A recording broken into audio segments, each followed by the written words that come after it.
I'd like to call this regular Board of Ed meeting to order at 7:01. Moment of silence. Mr. Ryder.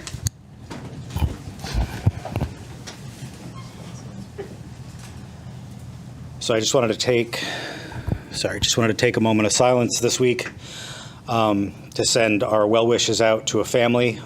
Many of us were in a meeting last Tuesday evening. I got a text from my daughter that somebody that she knew from school had an emergency, that there was a fire on Enfield Street and they had lost their home.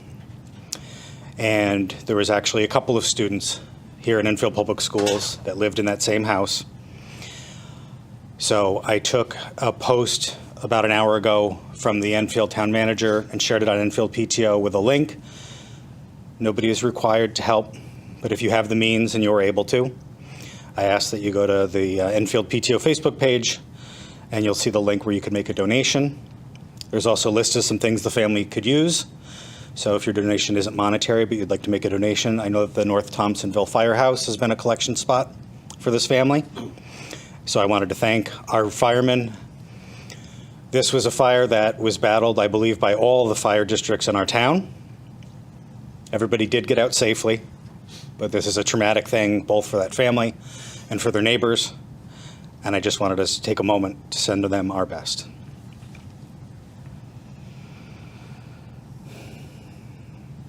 Pledge of Allegiance.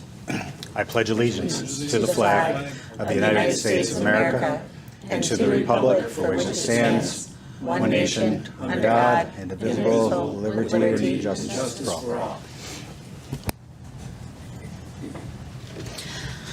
Fire evacuation announcements. The double doors behind you, go down out the double doors, take a right to the parking lot. Double doors to my left, your right, go down the stairs and out to the parking lot. Roll call, please. Mr. Ryder, Here. Mr. Unkire, Here. Mrs. Acree, Here. Dr. Kalnin, Here. Mrs. Cushman, Here. Mr. Hamry, Here. Mr. LeBlanc, Mrs. Pickett, Here. Madam Chair. Here. Item 6, board guests. Mr. Drezek. Thank you, Madam Chair. We have two special guests this evening. Tonight we welcome Maya Matthews, the Executive Director of Enfield Loaves and Fishes, and Kathleen Savigny, the Executive Director of the Enfield Food Shelf, to share with you some of the programs that both organizations do to partner to help our students and families in the community. So, welcome. Thank you so much. Hello, everyone, and thank you so much for your time. I think the light's on. Thank you so much for having us. As Chris said, I'm Maya Matthews, Executive Director of Enfield Loaves and Fishes. And I'm Kathleen Savigny, the Executive Director for Enfield Food Shelf. Yes, and we have been working together quite nicely in the community since I came on as the director a couple of years ago. Kathleen, how long have you been the director of Food Shelf? Since 2014. So yes, a lot of wisdom over here next to me. So she's been a great help in us battling food insecurity together in our community. I wanted to share a handout with you all. You should have this. We give out to some of our corporations and volunteers that want to get involved in Enfield Loaves and Fishes. We have our mission here, which is to feed anyone who is hungry. Anybody that walks through our doors, no questions asked. We serve one hot meal every day, 7 days a week. We take 8 holidays off. The nights that we are open and we're closed the next day, we make sure that we provide extra food so that our friends and neighbors have something to eat until they can get back to us when we're open again. There are also some statistics here about food insecurity in Enfield that we've gotten from Connecticut Food Share. Both the Food Shelf and Enfield Loaves and Fishes partner with Connecticut Food Share, which is where we get the bulk of our food, and we're able to do all of the good things that we do in our community. If you would like to get involved with us, we've got plenty of opportunities here. Our website is wonderful, up to date, has all the information that you might need if you have any questions. But coming into these holiday times, we are definitely looking for your support, whether monetary, volunteering, food drives, you name it. We'll take a little bit of anything and everything this holiday season, so please keep us in mind. If you have any questions, I'll definitely answer them after Kathleen and I give you our synopsis on some more programs. Thanks, Maya. Our website isn't quite up to date as Maya's is. It's She getting has there. a beautiful one, but we're working on it. Thanks so much for having us, and thank you for all of your time that you spend making sure that education is a priority here in Enfield. It's very important, and we work with all different demographics across Enfield, and we see the impact that you guys have. So we appreciate that. I wanted to give you just a little brief update on the different programs that are available. We had done a presentation to the administrators, so we've been working closely with the school systems and families such as, like Scott was mentioning, either that are in crisis or families that are in need. You have a brochure in front of you from us as well that gives you all of our flyers, our information, as well as goes over the different programs that we have. And you can utilize those if you find somebody that is in crisis, or just go ahead and make a copy of them. One of the ones that we pass out often is called Where to Access, Where to Donate Food. And that's always a good opportunity for you to be able to hand someone something that doesn't make an assumption as to whether they need food or not. If you're unsure, that way on one side it's where to donate and the other side where to access. So you can give that to somebody without their feeling any type of stigma about that. We're here and hoping to dispel a lot of the mysteries and stigmas that people do feel by letting people know that using both Loaves and Fishes and Enfield Food Shelf is a very smart financial decision for families. You're actually doing something to help build yourself a more stable platform by which you're able to help your family. Coming to us intermittently. The food over at Loaves and Fishes is great. We are more of grocery store style, and anyone is welcome to come to either our organizations at any time in the future. And please see what it's about. On the front page of our brochure, you can see our new facility, which you can actually see if you open up the window there. And it is very grocery style. It has a lot of different opportunities for resources and things like that. Our types of programs we have our weekly food distribution, which we do on Wednesdays from 9 to noon and on Thursdays from 11 to 5. Anyone is welcome to come at any time during those. We also have home deliveries on Wednesdays. We have our biweekly mobile program, which is in our parking lot from 11:30 to 12 every other Friday. We do all the before and after school snacks for the ERFC programs in the school system. We have a monthly program for qualified seniors who are at 135% of federal poverty called a CS, it's called Commodity Supplemental Food Program. That also has home delivery with it. And that program comes with like a 40-pound box of food, 10 pounds of fresh produce, and a mystery block of 5 pounds of cheese, which we're not sure why it comes along with that. That's something the federal government sends out. But we have that as well as emergency programs. We do satellite pantries at social services. We're just setting up a satellite pantry now at Eagle Academy. And we have another program called 5 Meals for Alice. This program is something that a lot of the social services or the schools refer families to us so we can bring them in for personal interviews. They receive all the fixings to go with 5 different recipes that UConn has created. The UConn nutrition students that we work with have created, as well as a week worth of shopping. And this is a good introduction for people who aren't sure what food assistance is, and it helps to dispel some of those fears around seeking it. We also do we call them comfort kits for cold weather and warm weather that go out to all the providers. We send them over to Loaves and Fishes, and those are for our unhoused people that are here in Enfield. And the other thing we wanted to talk about was a collaboration that we are working on right now, which is called the Lunch Link.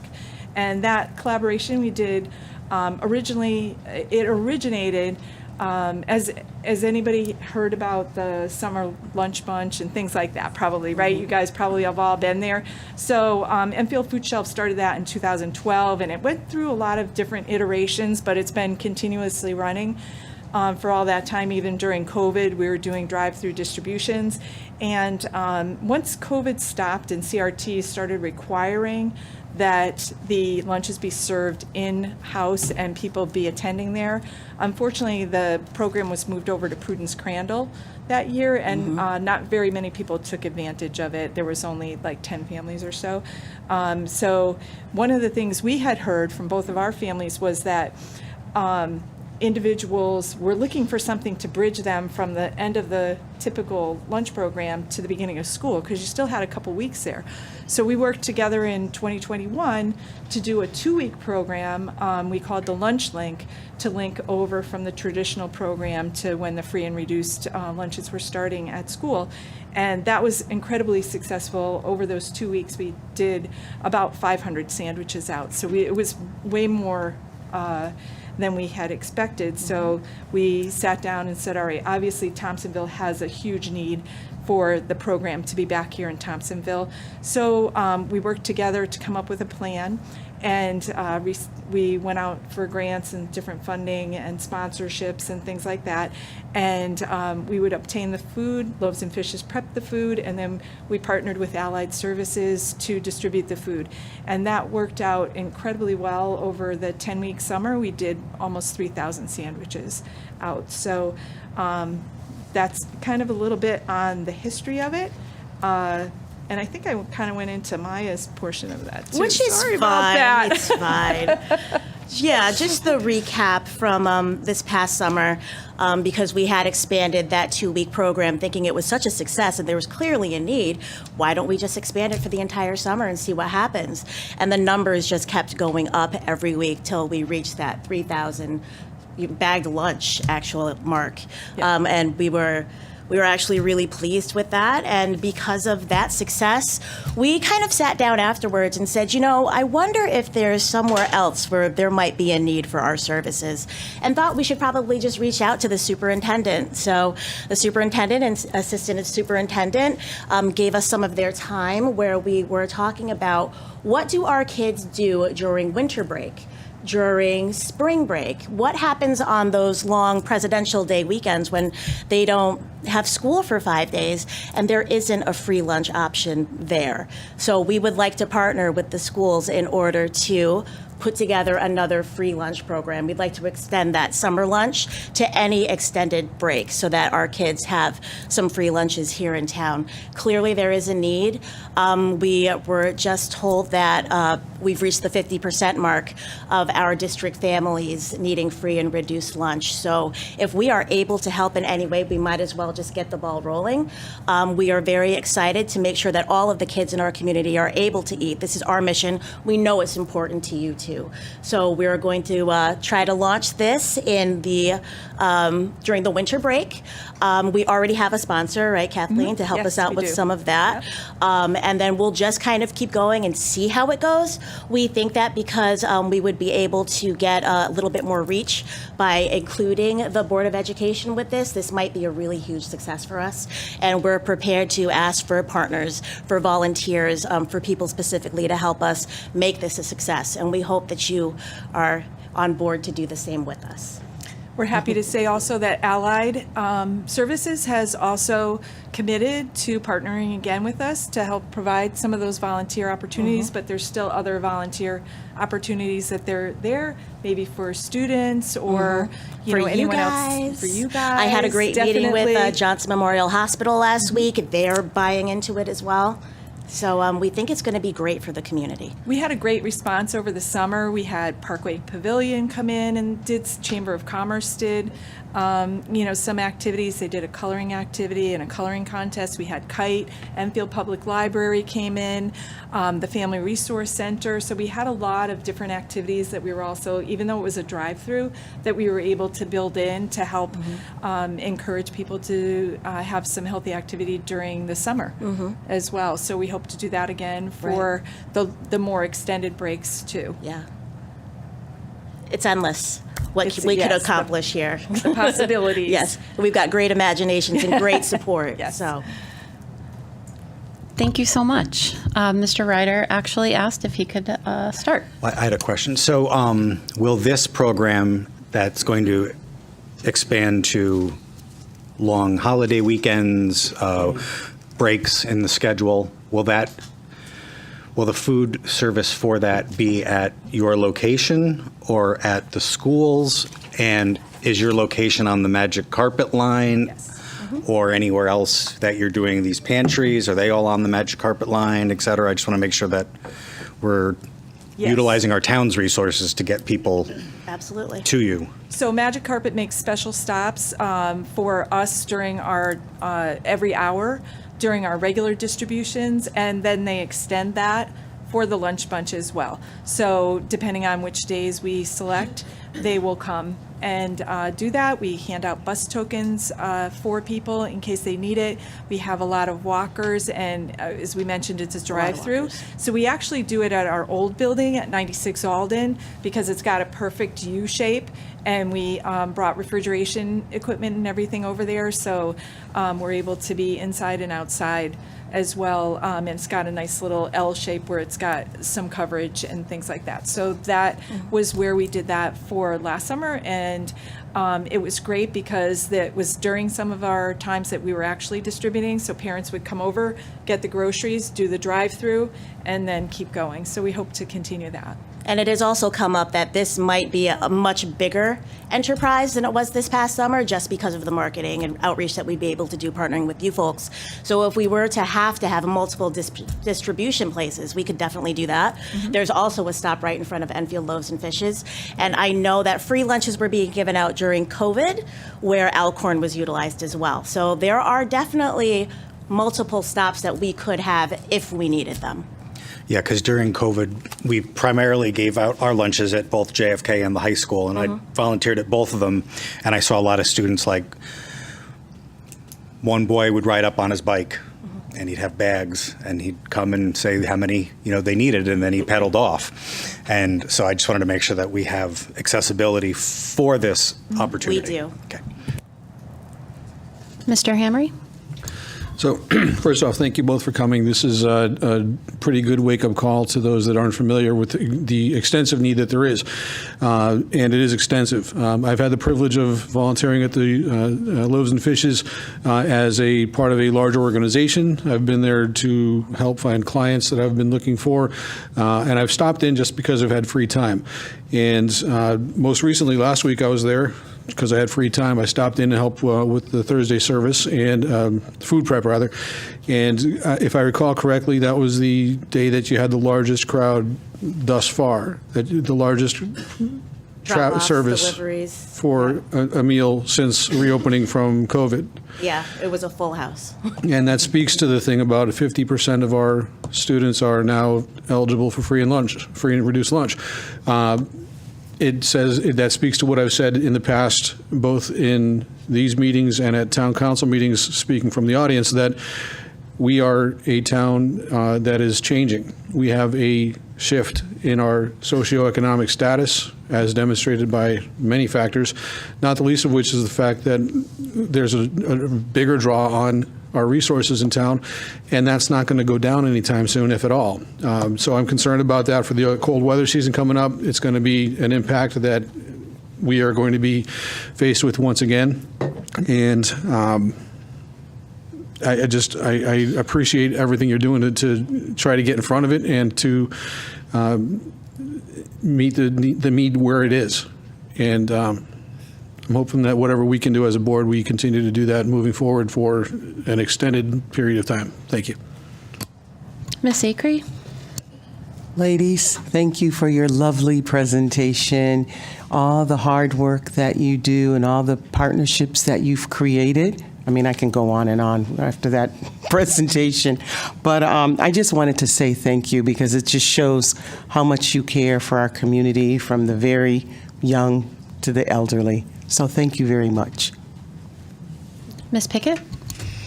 Thank you both, and thanks to all the volunteers and folks who it takes to make this work happen. But thank you for championing it, and thank you for showing that partnership also makes the work bigger and better. And I think it truly does take a village, and there's a role for everybody, and I think you're demonstrating how we can really be inclusive in the process and take care of the needs of our community. A couple questions for me, and I love this partnership with the school. I love the continued access for families. My wonder is maybe selfish on our end. I wonder how we share information. I think it could be really helpful for us to hear about the data, about the families that you serve regularly, who's taking advantage of your programs, so we can plan better in a universal way with our schools. I know it's hard on families, and I think that information, I think they call it like street data, like how can we know more about our community to inform what our school practices are? I think that could be really helpful. The other piece is we recently met with Kite to talk about next steps of family engagement work, and it sounds like you have the finger on the pulse of many of our families, and I'm wondering if there's ways we can expand how we partner with you to really offer access to families.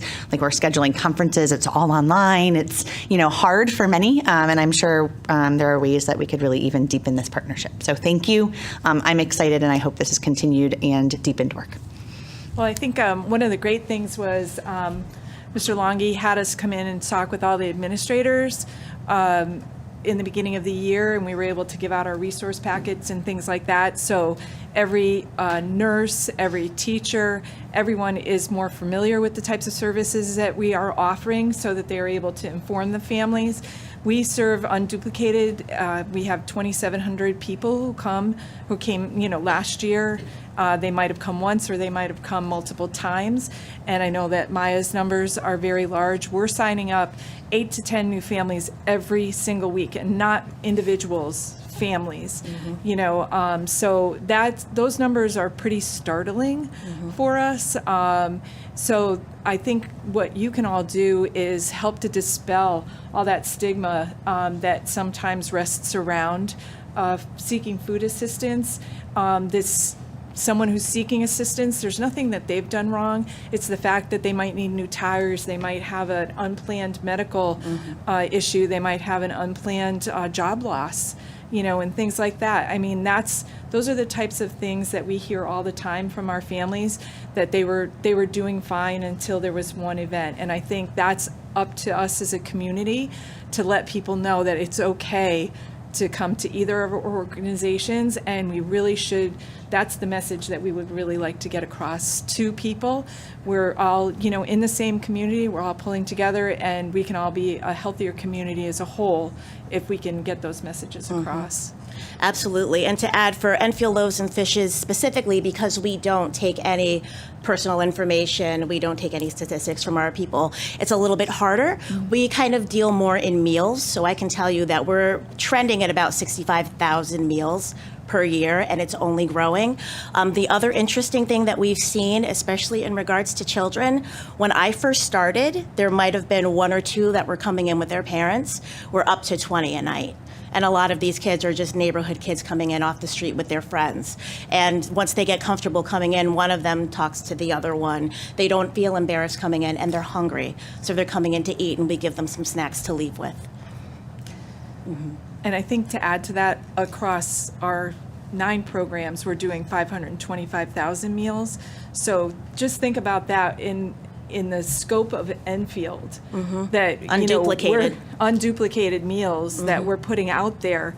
We're well over 600,000 meals. So that tells you what the need really is. Yep.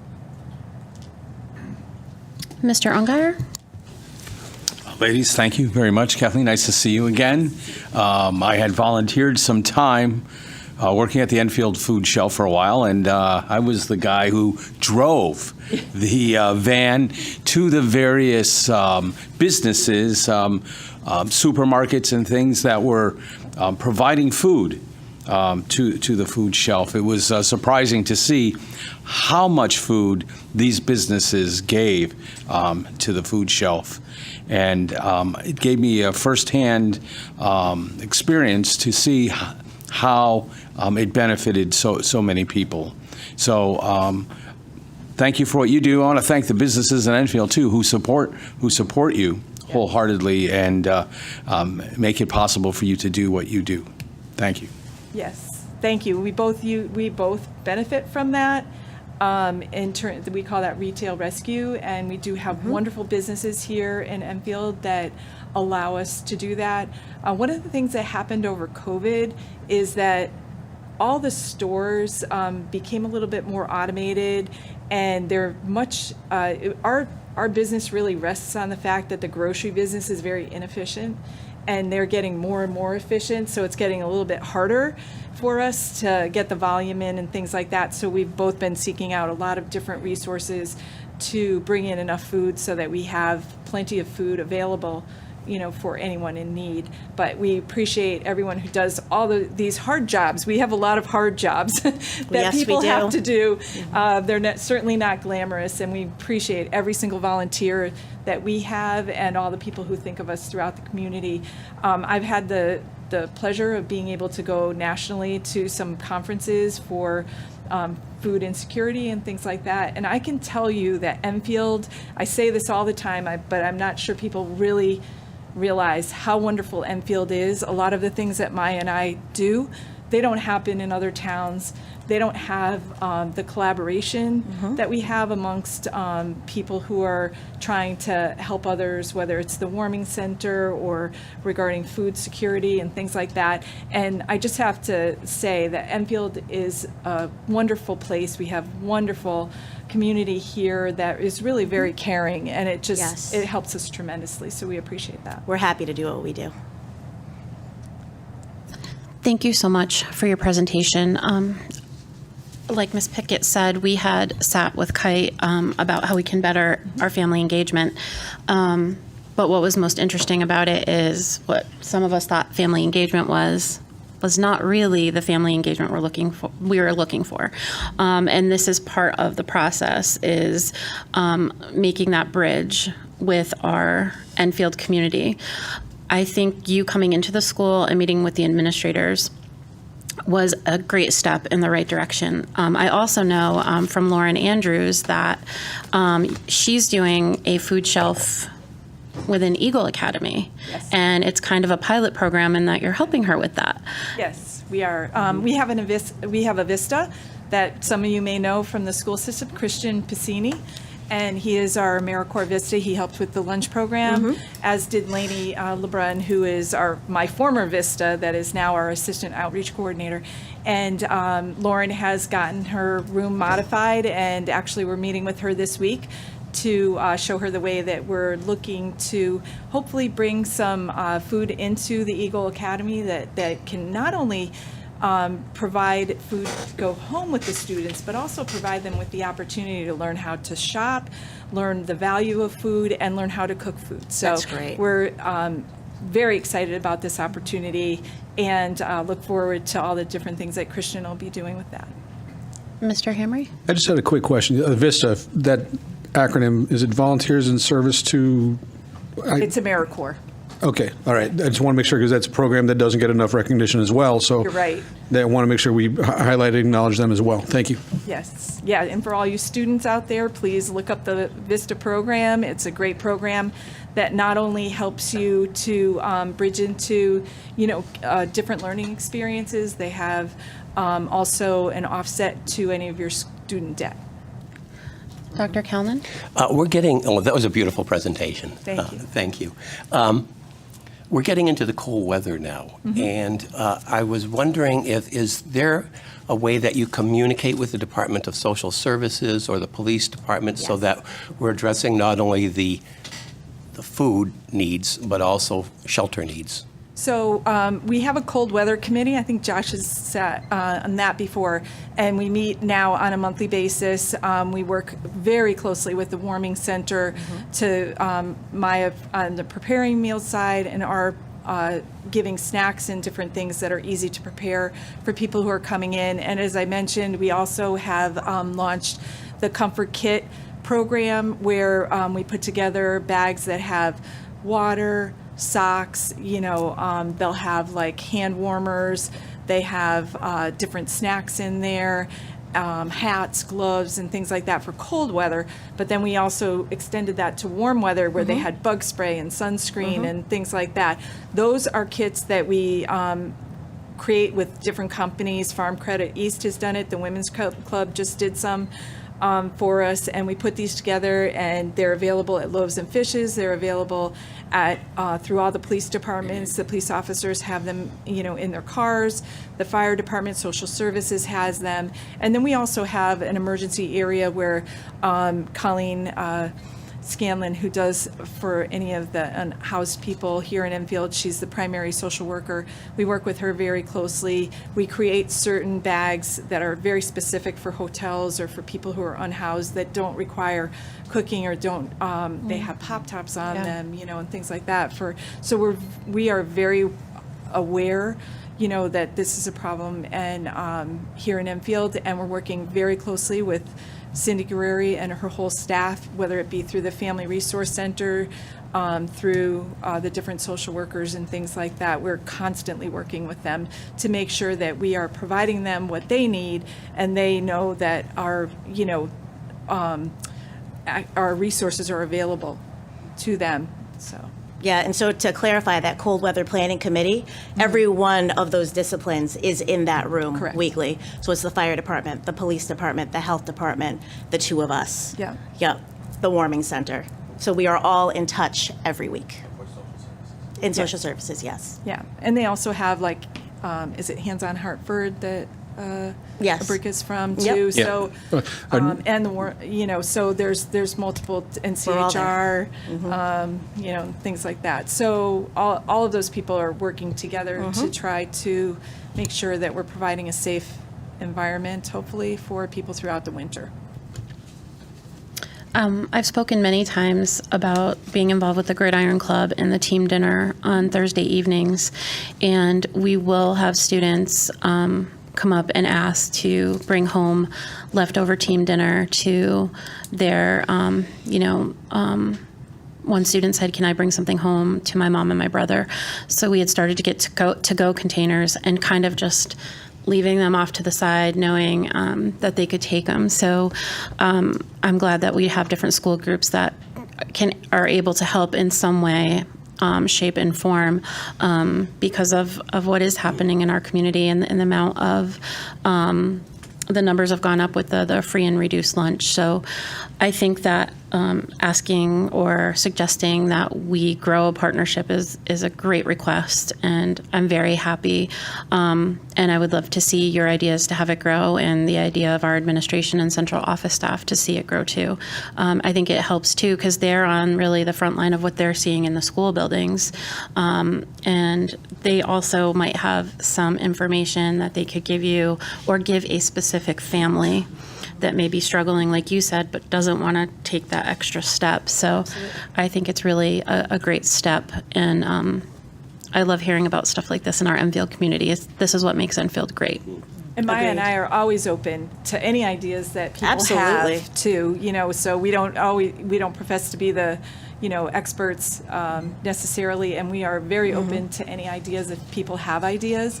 One of the things that we're modeling the Eagle Academy Pantry after is the help that we did with the Isnuntuck Pantry, which has worked out incredibly well. So, you know, there's a lot of examples where there are pantries actually in high schools and things like that, you know, so this perhaps can be something that's a little bit more extended in the future as we go along. So we'll see what happens. We're always excited for new ideas. Absolutely. And fun ideas. Right. You know, we want to make this fun. We're dispelling a stigma and having a good time with Right. it. Yes. Yes. I think too, during COVID, we had seen our neighbors offer up food assistance by leaving little pantries in their yard and just replenishing it. And I think it's so important to help as a community. I view you as experts because I'm pretty much blown out of the water by all the connections you've made and your dedication and your enthusiasm. So I do have to add, Christian Piscini, I saw him at the kite meeting. I said, "What are you doing here?" And Blaney, yep. yeah, he used to come and play at my house and played baseball with my son. So it's wonderful to see a young graduate graduated from college with my son, you know, getting involved in his community, and he was so proud of that. So he's really great. So He really is. Yeah, we've both lucked out with some wonderful people that have come to support us on a regular basis. And all of our it's so exciting to see younger people in the nonprofit world. It's not something that many young people gravitate toward. One of my interns just recently left to take an advanced job at Connecticut Food Share. So I'm really excited about that for him, because I feel like that's keeping somebody in the industry and keeping younger people gravitating toward that. I don't think we do enough as a society to really value the nonprofit world, and everybody doesn't really look at that as a career choice, and it'd be great if some more young people will look at that as a career choice. I think Enfield and our partnerships right now, though, are doing a great job to maybe bring some I'm more probably and the keep old some more young person. people. in that I think equation, right? we're working it out right now. Well, and I think more and more colleges are offering those types of career paths, which they didn't 20 years ago. Working in nonprofits, and I think that's great on the college's part. So, thank you again, ladies. It was wonderful. Of course. Thank you for having us. I hope this is one of many, many conversations. I think we're it will always be. open to coming. So we appreciate the time. Thank you so much. Thank you again. Thank you, guys. Thank you, Chris. Thank you, Andy. Thank you. Thank you. Thank you very much. Okay, moving on to item 7, Superintendent's Report. Mr. Drezek. Thank you, Madam Chair. And before our guests leave, they are they're very hard to say no to, and they don't take as much credit as they deserve. And Kathleen, I have to apologize. I grew up with a Savigny, so I've been mispronouncing your name ever since I've known you, until you said it on microphone here tonight. He's been saying it wrong, too. So I apologize on behalf of both of us, but we are looking forward to getting this partnership up and running. So thank you, guys. Thank you. And we're going to start with our student rep this evening. Tonight, we actually have our alternate from the senior class, Jimmy Padilla, who I'm going to let Jimmy go first tonight, Izzy, because his first time at the microphone. But before Jimmy gives his update, he gave me permission to say this. You may have heard reference to this at another board meeting, but I just got confirmation that Jimmy actually had a perfect score on his math SAT. So congratulations, Jimmy. Now you can give your report, buddy. All right, well, thank you for that. So to begin with, we could talk about the senior nights for some of the sports. Specifically, girls soccer, girls swimming, field hockey, and boys soccer, all of their senior nights coming up. For field hockey and boys soccer, which I believe are tomorrow, their ceremonies begin at 5:30 and their actual games begin at 6. Additionally, the band participated in a competition on October 22nd, and they also will be participating in the Veterans Day event for the town. Again, talking about sports, field hockey, girls soccer, and volleyball have all qualified for states. Now, moving towards stuff that is more focused on seniors. November 1st is the free application day for both UConn and Eastern Connecticut State University. And then also for Southern Connecticut State University, the application is free from the 1st to the 15th of November. And then for Western and Central, the applications are free for the whole month of November. Finally, on the Starbucks on Elm Street, there's currently the National Honor Society has set up Toys for Tot bins. So if anyone just wants to donate any toys, they can head there and donate them. And that's it. Thank you.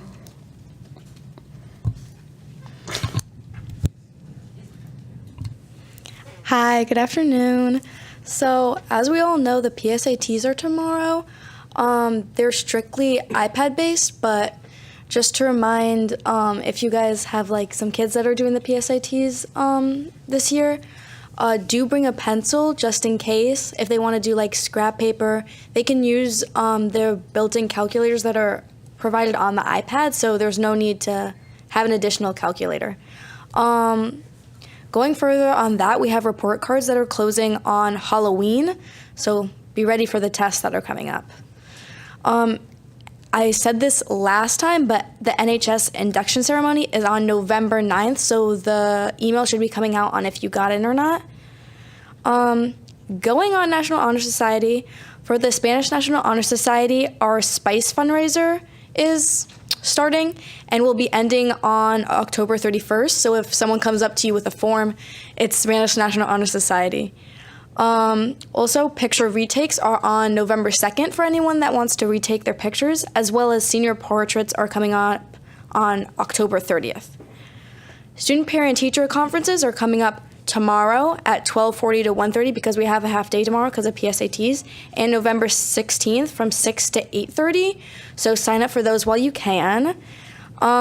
Voting for senior superlatives closes Friday at midnight, so get your votes in.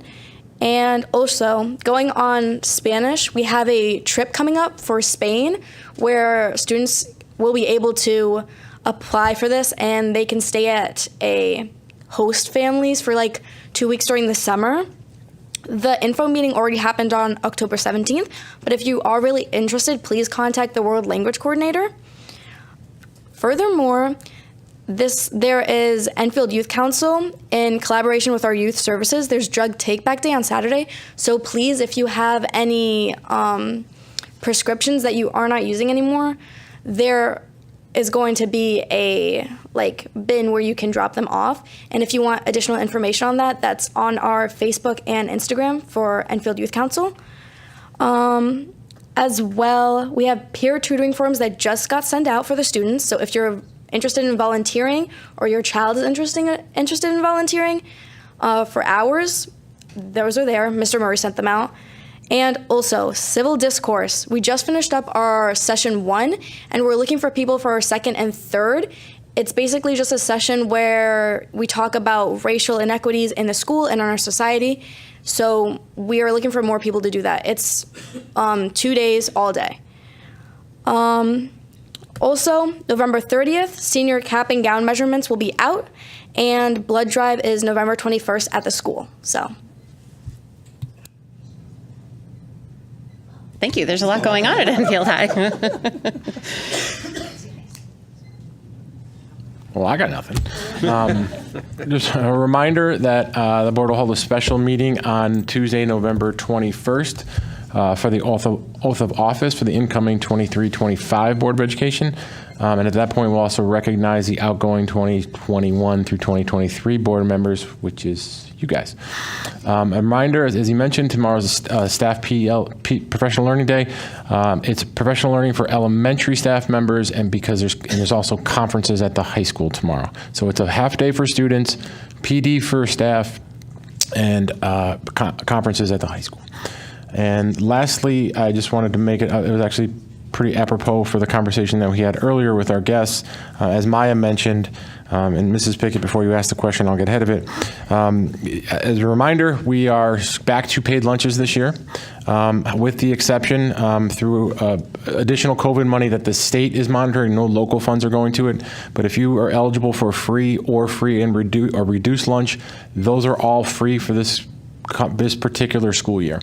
If you are not eligible for free or free and reduced, then unfortunately we are back to paid lunches again. I mentioned that because as we had talked about what our percentage of free and reduced lunch students were over the last couple of years, I've said keep that with a grain of salt, because for the last 2.5 years, we haven't been charging for lunches, so there wasn't as much of an incentive for parents and families to fill out the forms. And we're really getting our first snapshot sort of post-COVID on what those numbers, and unfortunately they are what we sort of expected.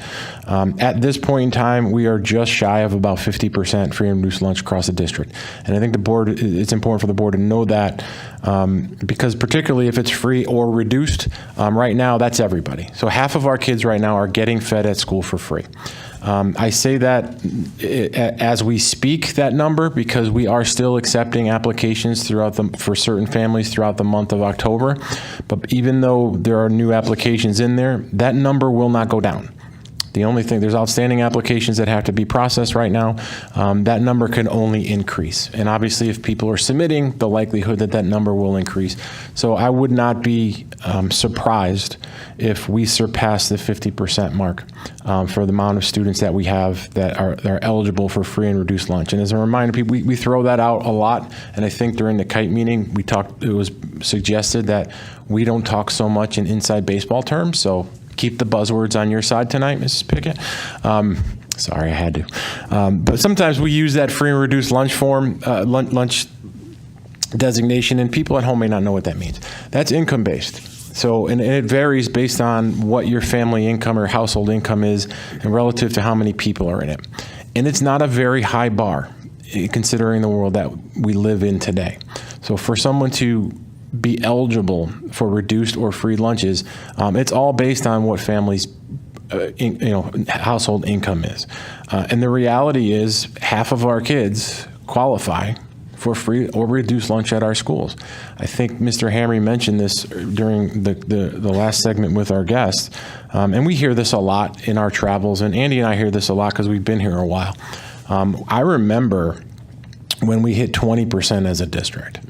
And if you go back, the data we keep only goes as far back as to about 2006, 2007. But just to put in perspective, in 2007, which seems like a long time ago, but when you're old like me, 15, 16 years isn't that old. It is for you two, but for the rest of us, we can remember what we were doing 15 years ago. We were at 23% as a district. So we've over doubled in that short period of time. So our demographics have changed, but more importantly for us, the needs of our kids and, as you heard tonight, our families have changed.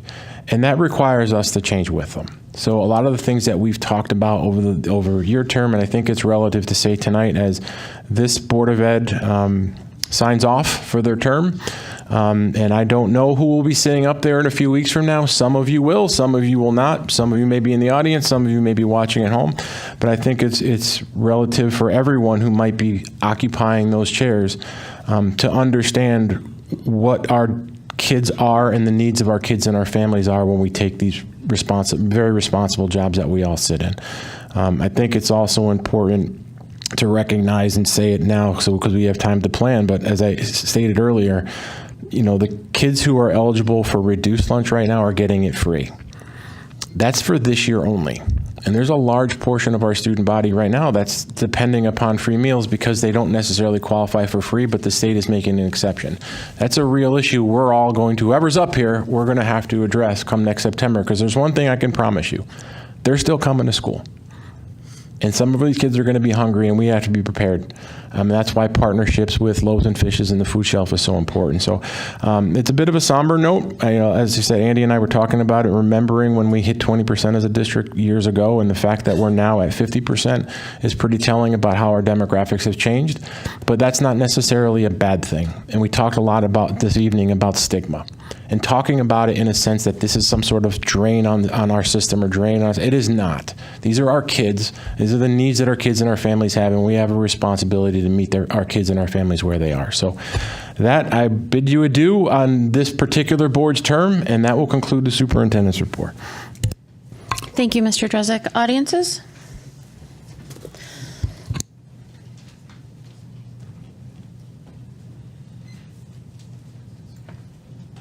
Okay, we're going to allow 4 minutes. Stacy Thurston?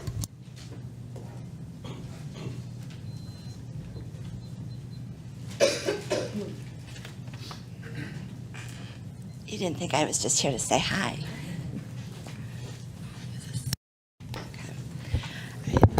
Just name and address for the record. Stacy Thurston, 18 Diamond Drive. As a former board member, even though I swore I would never come back, I felt I needed to come tonight at the last board meeting and express my gratitude for all of you for your volunteering your time to serve on the Board of Education.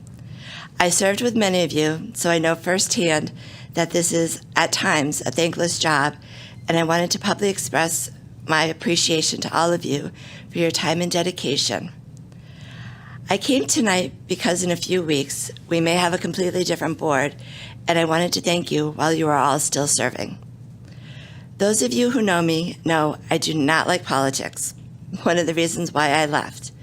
So please do not take my comments as political or do not take them personally. Even though I'm no longer on the board, like many in the community, I have been watching.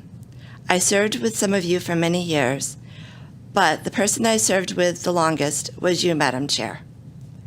Don't look at me like that. I've watched as every meeting you've gone out of your way to praise and thank our students, parents, and staff for the amazing work they do every day. Tonight was no exception.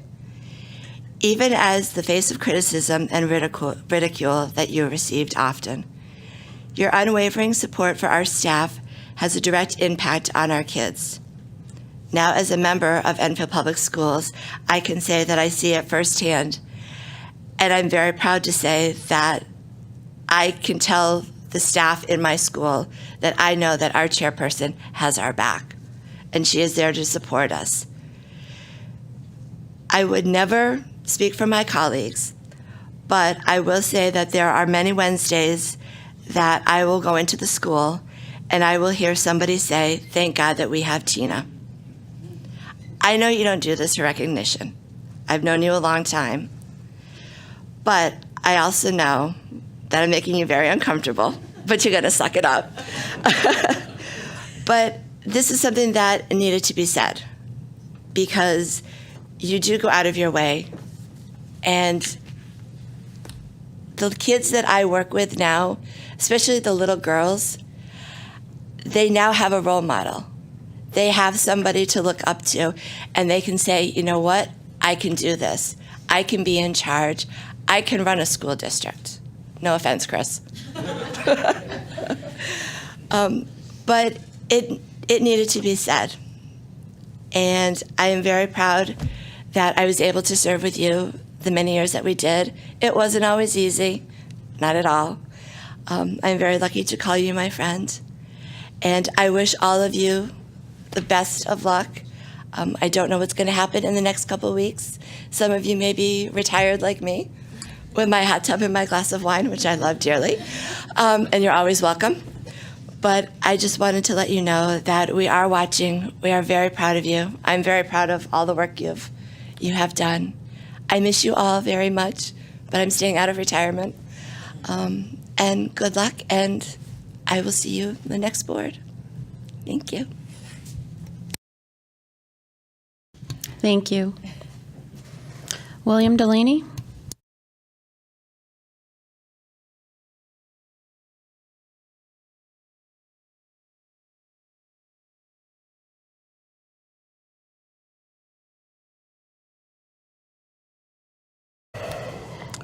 Bill Delaney, teacher at JFK Middle School, also the vice president of the Enfield Teachers Association. Currently, there are approximately 130 Enfield Public School teachers who live in town and about 350 others who come to Enfield each week to teach and support the kids of this community. As Enfield teachers, we value the town where our students live and where we work. As a group, teachers here want to trust the motivations of the elected leaders in Enfield. We also want to have confidence in their individual ability to use reason and evidence when making extremely consequential decisions. The judgment of the people elected to the Board of Education and Town Council affect the lives of our students, their families, and our mission as educators. We respectfully ask Enfield voters to elect leaders who are ready to comprehend the 21st century and who respect the tireless effort and professional judgment of teachers. Please elect leaders who understand the needs of Enfield's student population and who are prepared to provide the necessary support to help them succeed as individuals, ensuring a brighter future for the town. The Enfield Teachers Association believe that the Enfield Democrats share these core values and priorities. We are confident that they are the best choice to continue the economic, social, and educational rejuvenation of Enfield, where progress for all is the top priority. Therefore, the ETA proudly endorses the full Democratic slate for the Board of Education and Town Council.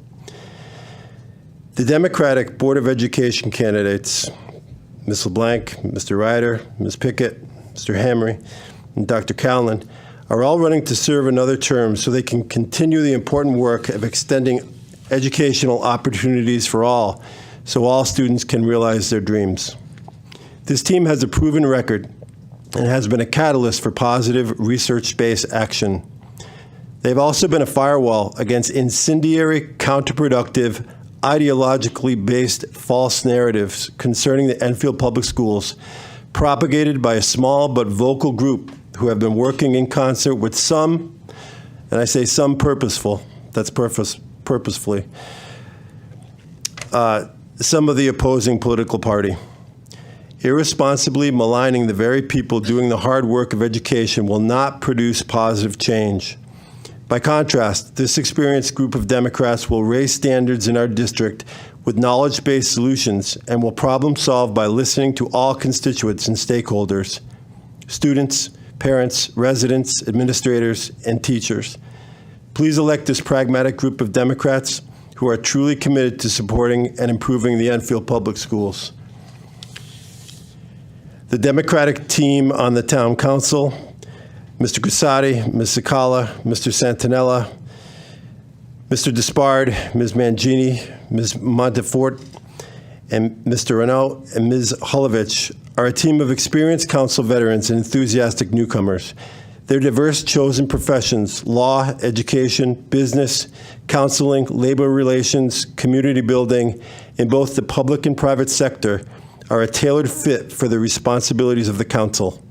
This group will be a versatile and skilled leadership team who won't just play politics. This group will govern.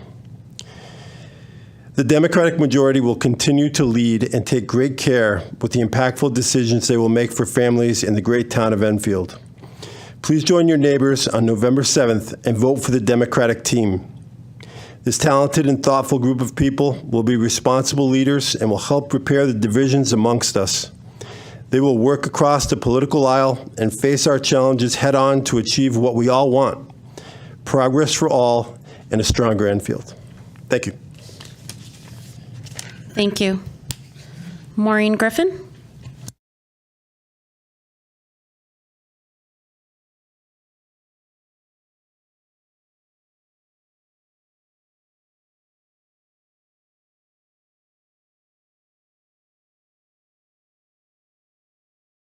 Just double check your mic is on. Hey, okay, try again. Maureen Griffin, 98 Abbey Road.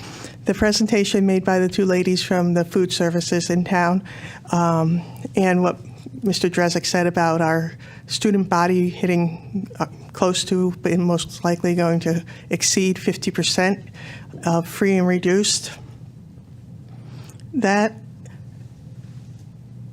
Remember that when you hear people whining away and making accusations about why our district is an alliance district. That's a huge indicator. And that comes into play in the calculus that the state uses in determining an alliance district. It's not just that the kids aren't, all Rhodes Scholars. No district has that. But the facts of the matter of the challenges that these kids face in their homes and their families face, yet they're still coming to school and their parents are still invested in them and they're doing everything that they possibly can for them. That shows a strong person in that home. And when I hear them maligned and people saying, well, learning begins in the home, if they just sat down and read with them, excuse me, half the time they're still at work and they have all they can do to feed their family when they get home and have some downtime with them. Get off their backs. They're doing a good job. Mike, I have a question. I believe there is a tripwire where once you hit a certain percentage, the whole district goes free. Wondering what that is.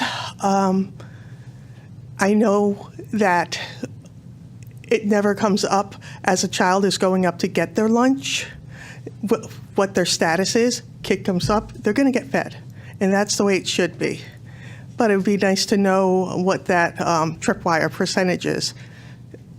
And if we're really close to it, that's also very telling, because the government doesn't give money to feed people that don't need it as much as other people, unless you really, really have the need in your town. And so that's indicative. And also, when they spoke of the stigma of needing help, commentary that undermines our families, that just adds to the stigma. Watch what you're saying. Think about the children of those people you are talking about. That's our parents. They don't deserve to be talked about that way. Please vote Democratic if you want our kids to continue to be met where they're at. You guys, the Democratic side, has a realistic view of the challenges and strengths of our kids and our district, and they have real plans, actionable plans to help out. So that's mine. Thanks. Thank you. Liz Davis?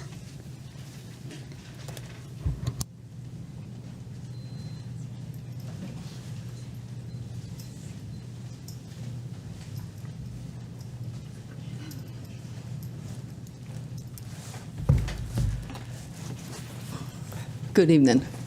My name's Liz Davis, and I reside at 201 North Maple Street.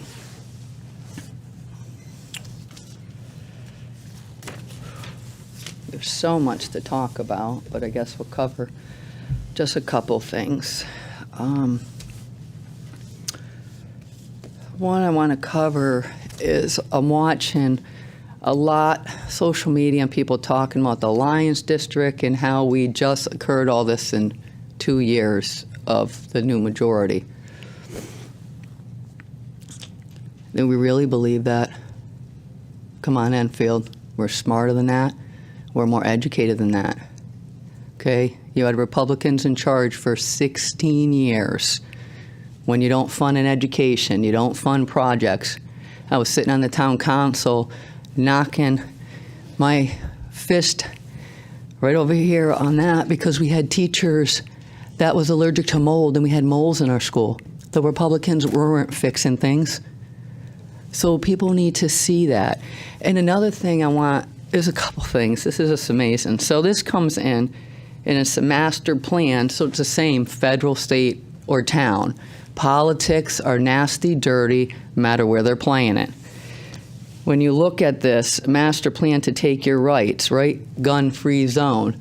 So what are the Republicans? I don't want to say Republicans. I'm going to say the MAGA and the Rhinos, okay? Because good Republicans and good Democrats are what we go on, not these whatever these people want to be called. But let's make just to point that out.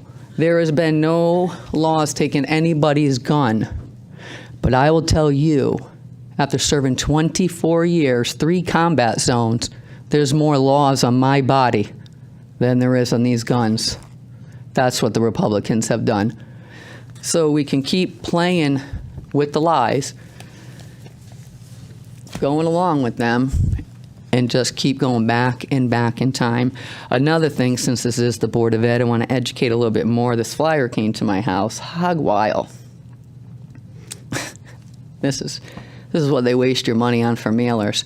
But what I want to make it affordable, they're breaking the bank, the Democrats are doing this, they're draining the CIP, the fund balance. What I'd like everybody to do is go back to 16 years.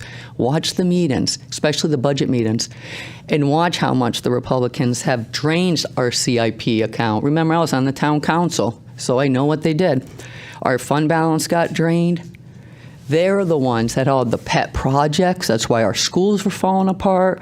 Our kids weren't properly getting funded every year, which set so many kids back in time. Then if you look at when you run. So anyways, to go back, the mailer loan that came out, so everybody on this, I think the camera's right there, everybody on this flyer put their name to this, that is the truth. A few of them are Christians too, I believe. They so-called Christians. They say, I just want you all to know the good man up above is watching closely to the lies. And they frowned on lies, is what I'm told. So the stuff on here we know are lies, but you all put your name on it. Okay, and I want to clarify too, that's Miss Kelly Hemler on there. I don't know why she don't use her last name that she uses a first name, but she's running. But people just need to check that out. Another thing I want to remind everybody of, class of 2023, please make sure you have gone down to vote. Okay, that's a good 400 votes. Okay, you guys are the generation to make this change for us and to save us, because we can't go back in time anymore. We can't have unethical people representing us anymore, our children, our teachers, or anybody. So please show up and vote. Vote, vote, row A across the board, and that is a 24-year combat veteran, registered Republican telling you, you need to vote Democrat to save our democracy. Please Ms. save our Davis. country. Sorry, Thank you. Madam Chair. That's okay. Moving on to item 9, board member comments. We're going to start with Ms. Acree. I just have to apologize to you for mispronouncing your name all this time, and you never corrected me. And I heard you talking to, I believe, was it Mr. Longy? And you had said he actually asked, and so I apologize for never asking you and just assuming. So, Ms. Acree. Thank you. Good evening, everyone. I'm going to start with some updates from the desk of Mr. Dupere at Prudence Crandall. He's the principal there. He says, Pink Out Day was a smashing success at the school. Crandall raised $1,200 for a Pink Out Day. This Friday, October 27th, Crandall and Barnard will have a trunk or treat at 6 o'clock at Asnuntuck Community College. On October 31st, Crandall's going to have what they call a Pride Assembly, and students are encouraged to wear orange or purple or black on that day.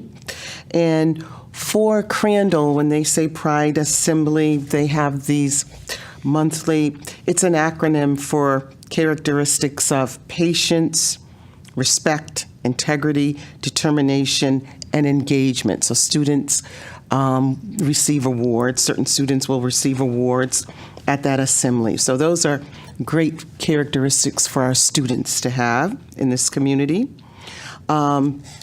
Dupere said that teachers and staff are working very hard teaching the Crandall students new skills and pushing students to do their best. I'm going to also do a few more announcements. At Crandall, they have a new kid governor, and her name is Madeline Tomalonis. I hope I'm pronouncing that correctly. So congratulations, Madeline.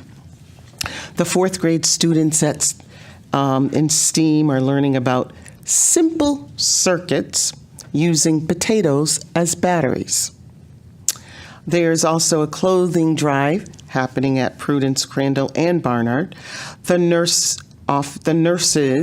at both of the schools, they're looking, it says that the schools are in need of new and gentle used clothing. Finally, the next PTO meeting for the two schools is November 21st at 6 o'clock, and it's going to be virtually on Zoom. I also would like to address, I know that this is Mr. Ungar's last meeting on the board.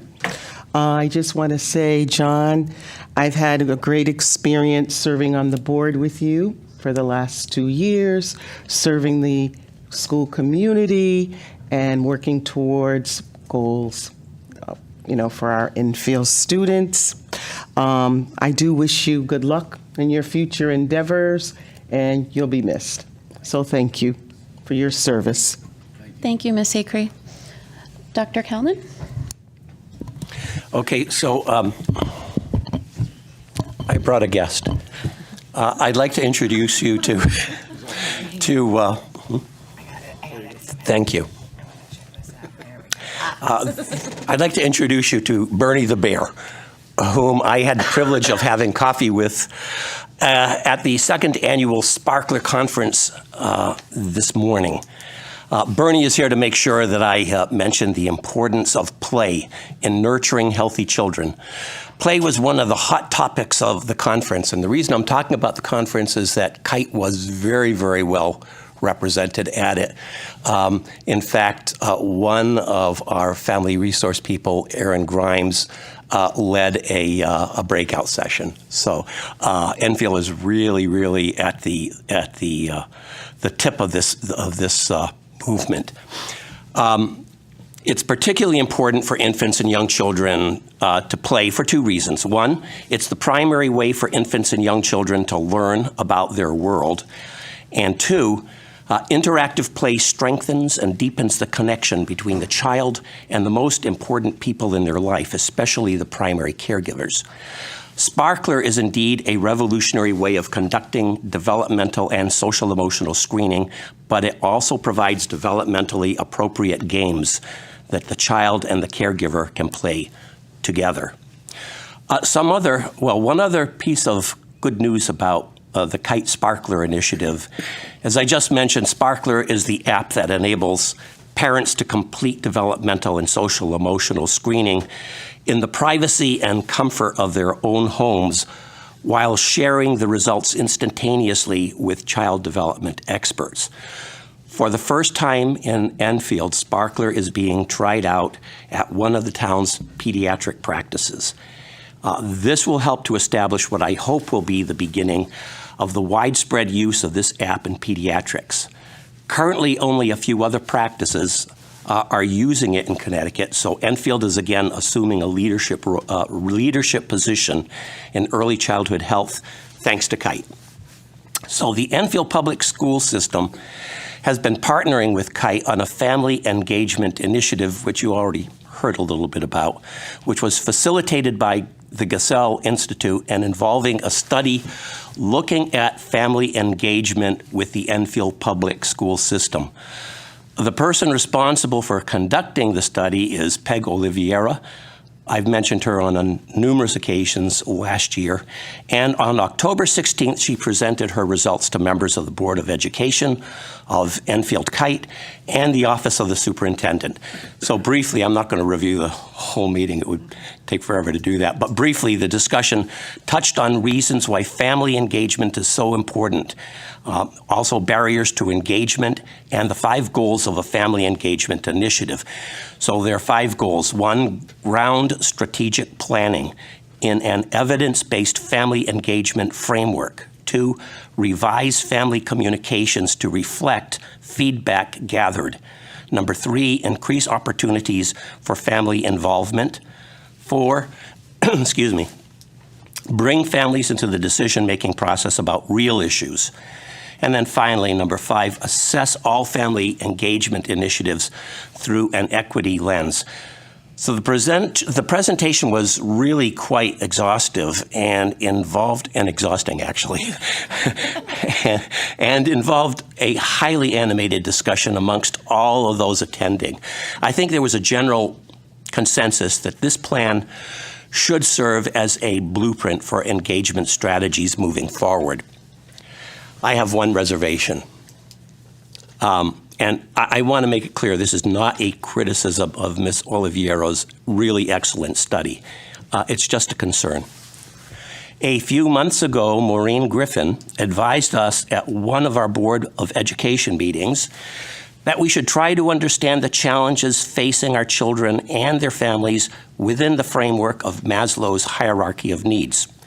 And this is a great example of what I think she means. Correct me if I'm wrong later.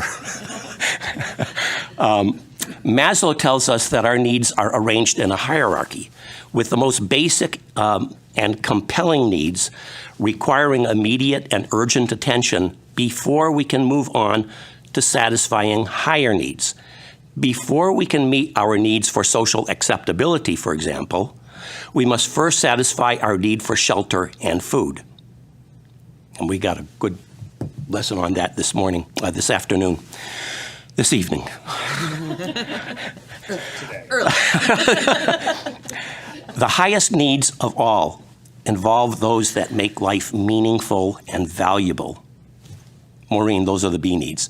The need to love unconditionally, the need to create music or works of art, the need to create the perfectly operating machine, the need to learn for its own sake. And somewhere in the center of this hierarchy is the need to engage, whether that be with our society at large, our church, or our school system. But before we can approach the needs for engagement, we must first have satisfied all the needs below it. A family cannot even think about engaging in the school system if, for example, their needs for shelter and security are not being met. And there are a lot of such families in Enfield, as we already know from the earlier discussion. We don't know how many such families live in Enfield, but the Alice families, that is, assets limited, income constrained, employed, can serve as a reasonable proxy, and we know that the number of such families in Enfield is remarkably high. My conclusion is that attempting to draw the parents of such families into a commitment to engage the school system is a fool's errand. They won't be approachable until their basic needs have been met. And if we think they can be, we are setting ourselves up for failure. And we will blame our teachers, our administrators, and perhaps our Board of Education for not making that crucial connection with such families. At least with respect to Alice families, this is basically not primarily a school problem, even though it may manifest primarily at the school. It's a problem that involves all of us. And there's no easy solution, but one strategy. I know this sounds like pie in the sky thinking, but I think it can be done. There is no easy solution, but one strategy might be to ensure that all families be screened for the bare necessities. Such screening can be done in medical practices, particularly pediatric practices. And families can then be referred to the appropriate resources, but such coordination of care is expensive and requires coverage by third-party payers, which is not happening now. We must come together as a community to insist that such coverage be provided so that the basic needs at the bottom of Maslow's hierarchy can be satisfied for all our citizens, and that our less fortunate families will be better positioned to engage in a truly productive relationship with the school system. Thank you. Thank you, Dr. Kalnin. Ms. Cushman?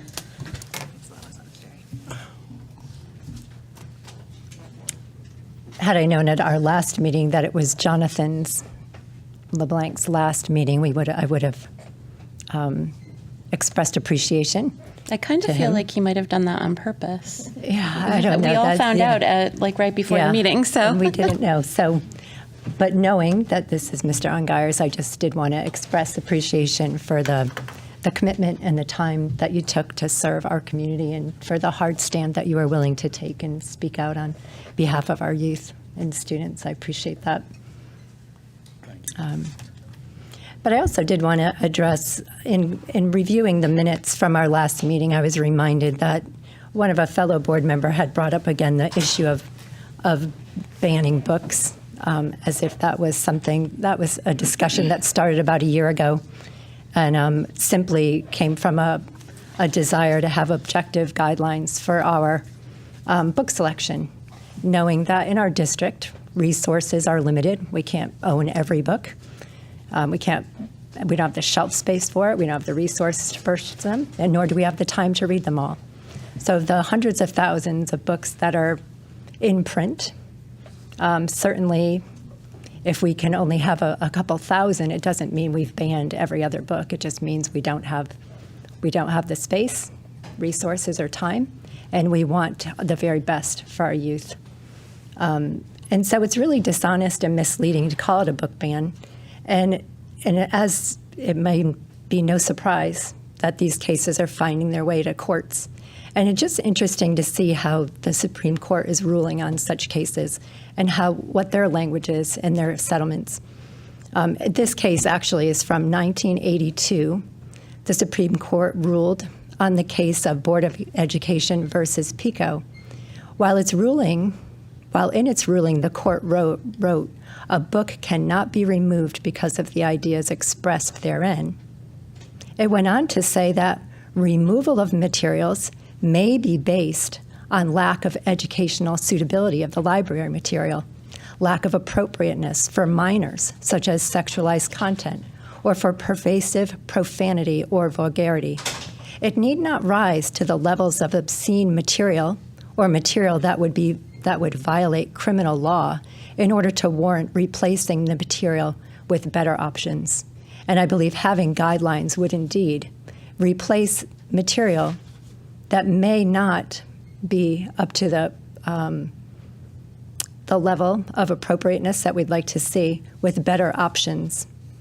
In a more recent case of CK versus Wentzville School District in Missouri, this was only from 2022, the court ruled that age-appropriate standards for school library materials are not book bans. And a school does not ban a book when, through its authorized school board, it decides not to continue possessing a book in its own library shelves. The district has the prerogative to determine what to include in its library and curriculum. So I hope that helps to dispel this false and misleading accusation about banning books, because it's really about what's in the best interest of our youth and providing them with the very best of materials that's out there. Thank you. Thank you, Ms. Cushman. Mr. Hamry? Thank you. I'm going to start off with JFK updates. This is from the principal's newsletter that went out just recently. Teacher conferences are starting tomorrow, October 25th, and happen from 1:15 to 3:45. Dismissal will take place at 1 o'clock, and there's also conferences happening Wednesday, November 1st from 5:30 to 7:30. Along in that newsletter, there is a comprehensive club catalog available now. So if you want to find out more about the links, the clubs in the JFK programs, you can find that the link to that comprehensive club catalog in the newsletter from Dr. Berrios. Tuesday, October 31st is going to be Halloween Spirit Day. Masks cannot cover the face, and the costumes must be school appropriate, but let's give the benefit that they will be. And per state statute, I don't necessarily know why this is included, but it's worth mentioning because it's in the newsletter. Per state statute, there's no smoking or vaping on school grounds. And I trust that means for anyone, regardless of student or parent or staff. Just put that out there. So, Meet the Candidates Night, we participated in that recently, and I just want to compliment everybody that was involved. It was a great time. I had a small number of conversations, but they were intense conversations with students that were vested in the conversations that we were having. Had a couple of students that were asking about what motivated me to get involved, and they I appreciate the fact that they allowed me to go on at length of why I decided to get involved in the Board of Ed. Had a great conversation with one of the students that was helping facilitate the evening about appropriate flag displays and demonstrations, and I will be the first to admit that I learned a lot from that student, and I appreciate that Nick was the student that I spoke with. Had a great conversation. Unfortunately, another student that showed up had a different conversation with a candidate that is on the ballot this year about transgender students. And that candidate refers to transgender as a distraction. So consider that and choose who to vote for accordingly.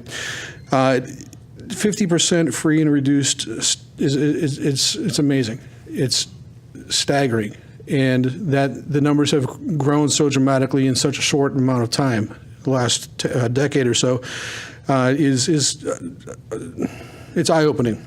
One of the things about that, though, there's a stigma that you've heard about tonight. That stigma prevents people from completing these applications just the same. It prevents students and families from seeking the resources that they need. So as much as we're starting to see these numbers go up and the empirical evidence that supports that, it's still a not complete picture because of that built-in predisposition to not want to ask for help for pride reasons, if nothing else. And in that, one thing to note, that household income fluctuates, but the numbers that are the guidelines that they compare those household incomes to stays pretty stagnant. It's a percentage. So the percentage of free and reduced students eligibility is based on the income, and we're just becoming a more economically disadvantaged community. It's just the way it's trending.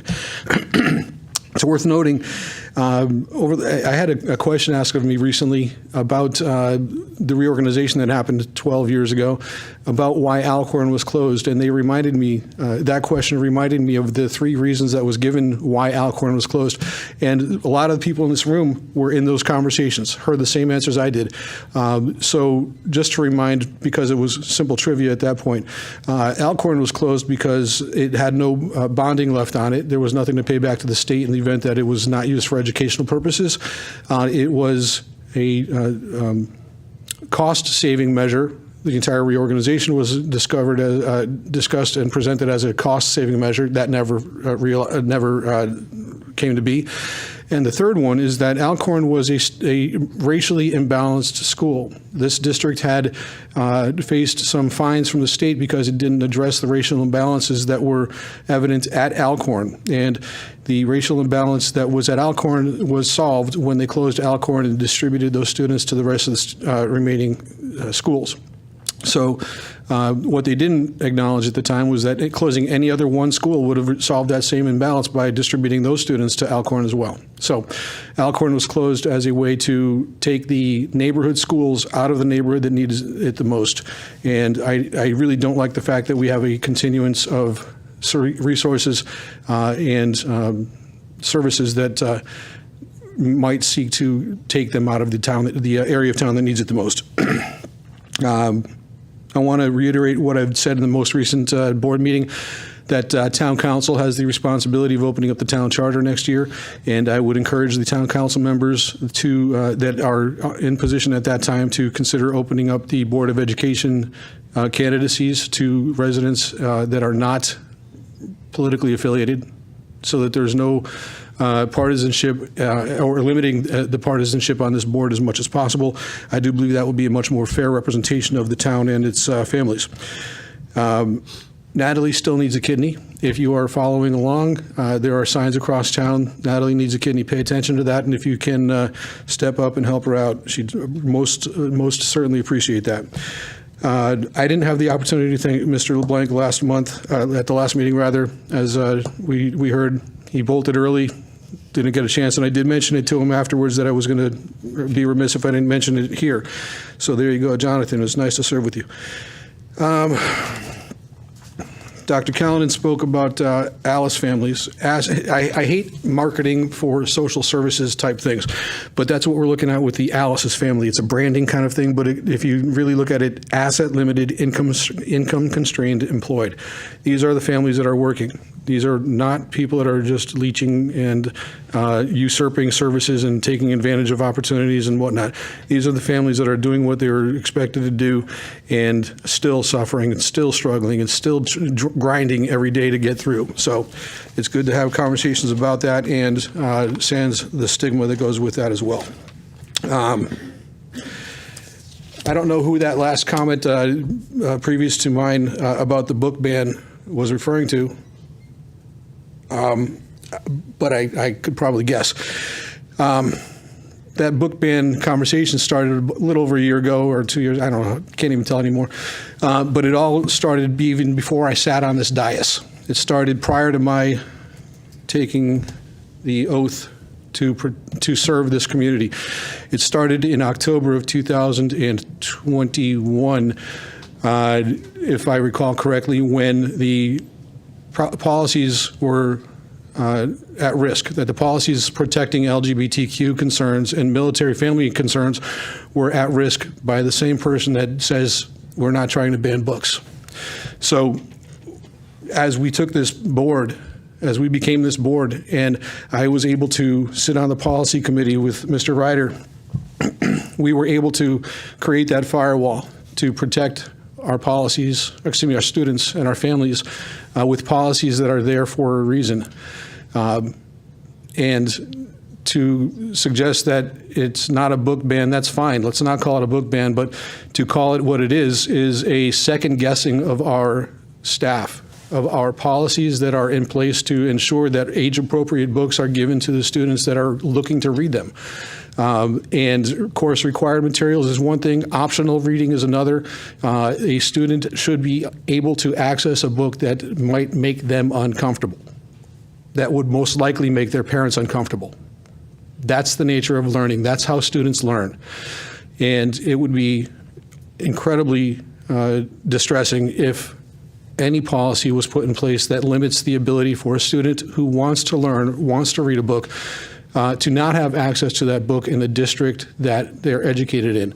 And I would hope that we are able to continue keeping the books that make people uncomfortable available to the students that find comfort in them, whether in our district or in our main library or in our Pearl Street Library, wherever they have to go to find them. I hope that they continue to be able to access them. Thank you.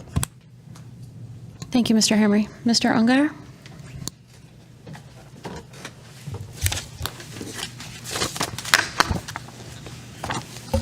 Good evening.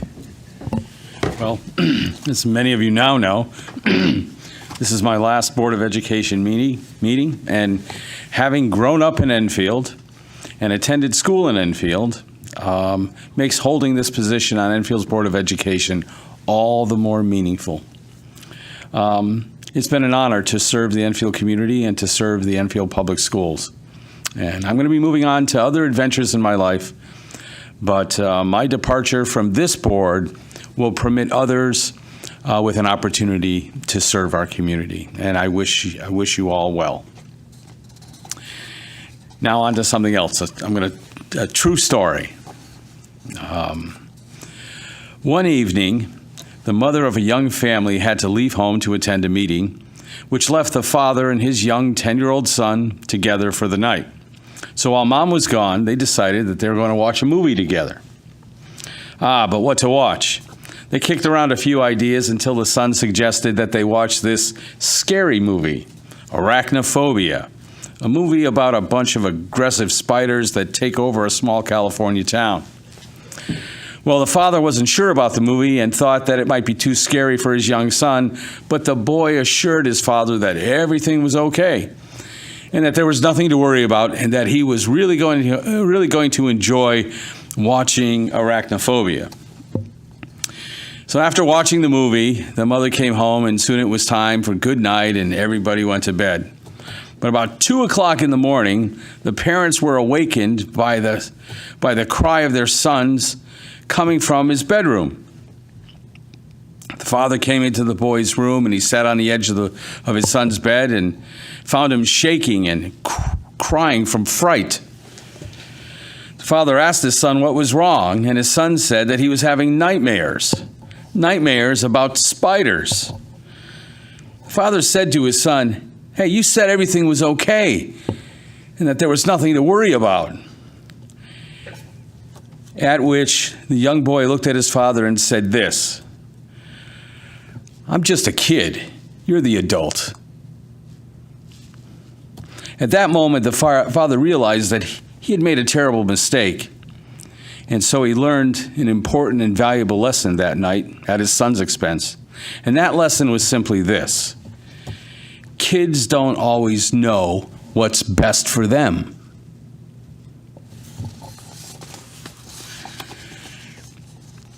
There's a member of this board who is working to put into place safeguards and guidelines to protect Enfield Public School students of certain ages from specific materials that are pornographic, sexually explicit, unseemly, and obscene, clearly inappropriate for our students. There's another member of this board who embraces an anything-goes mentality for our Enfield Public Schools kids.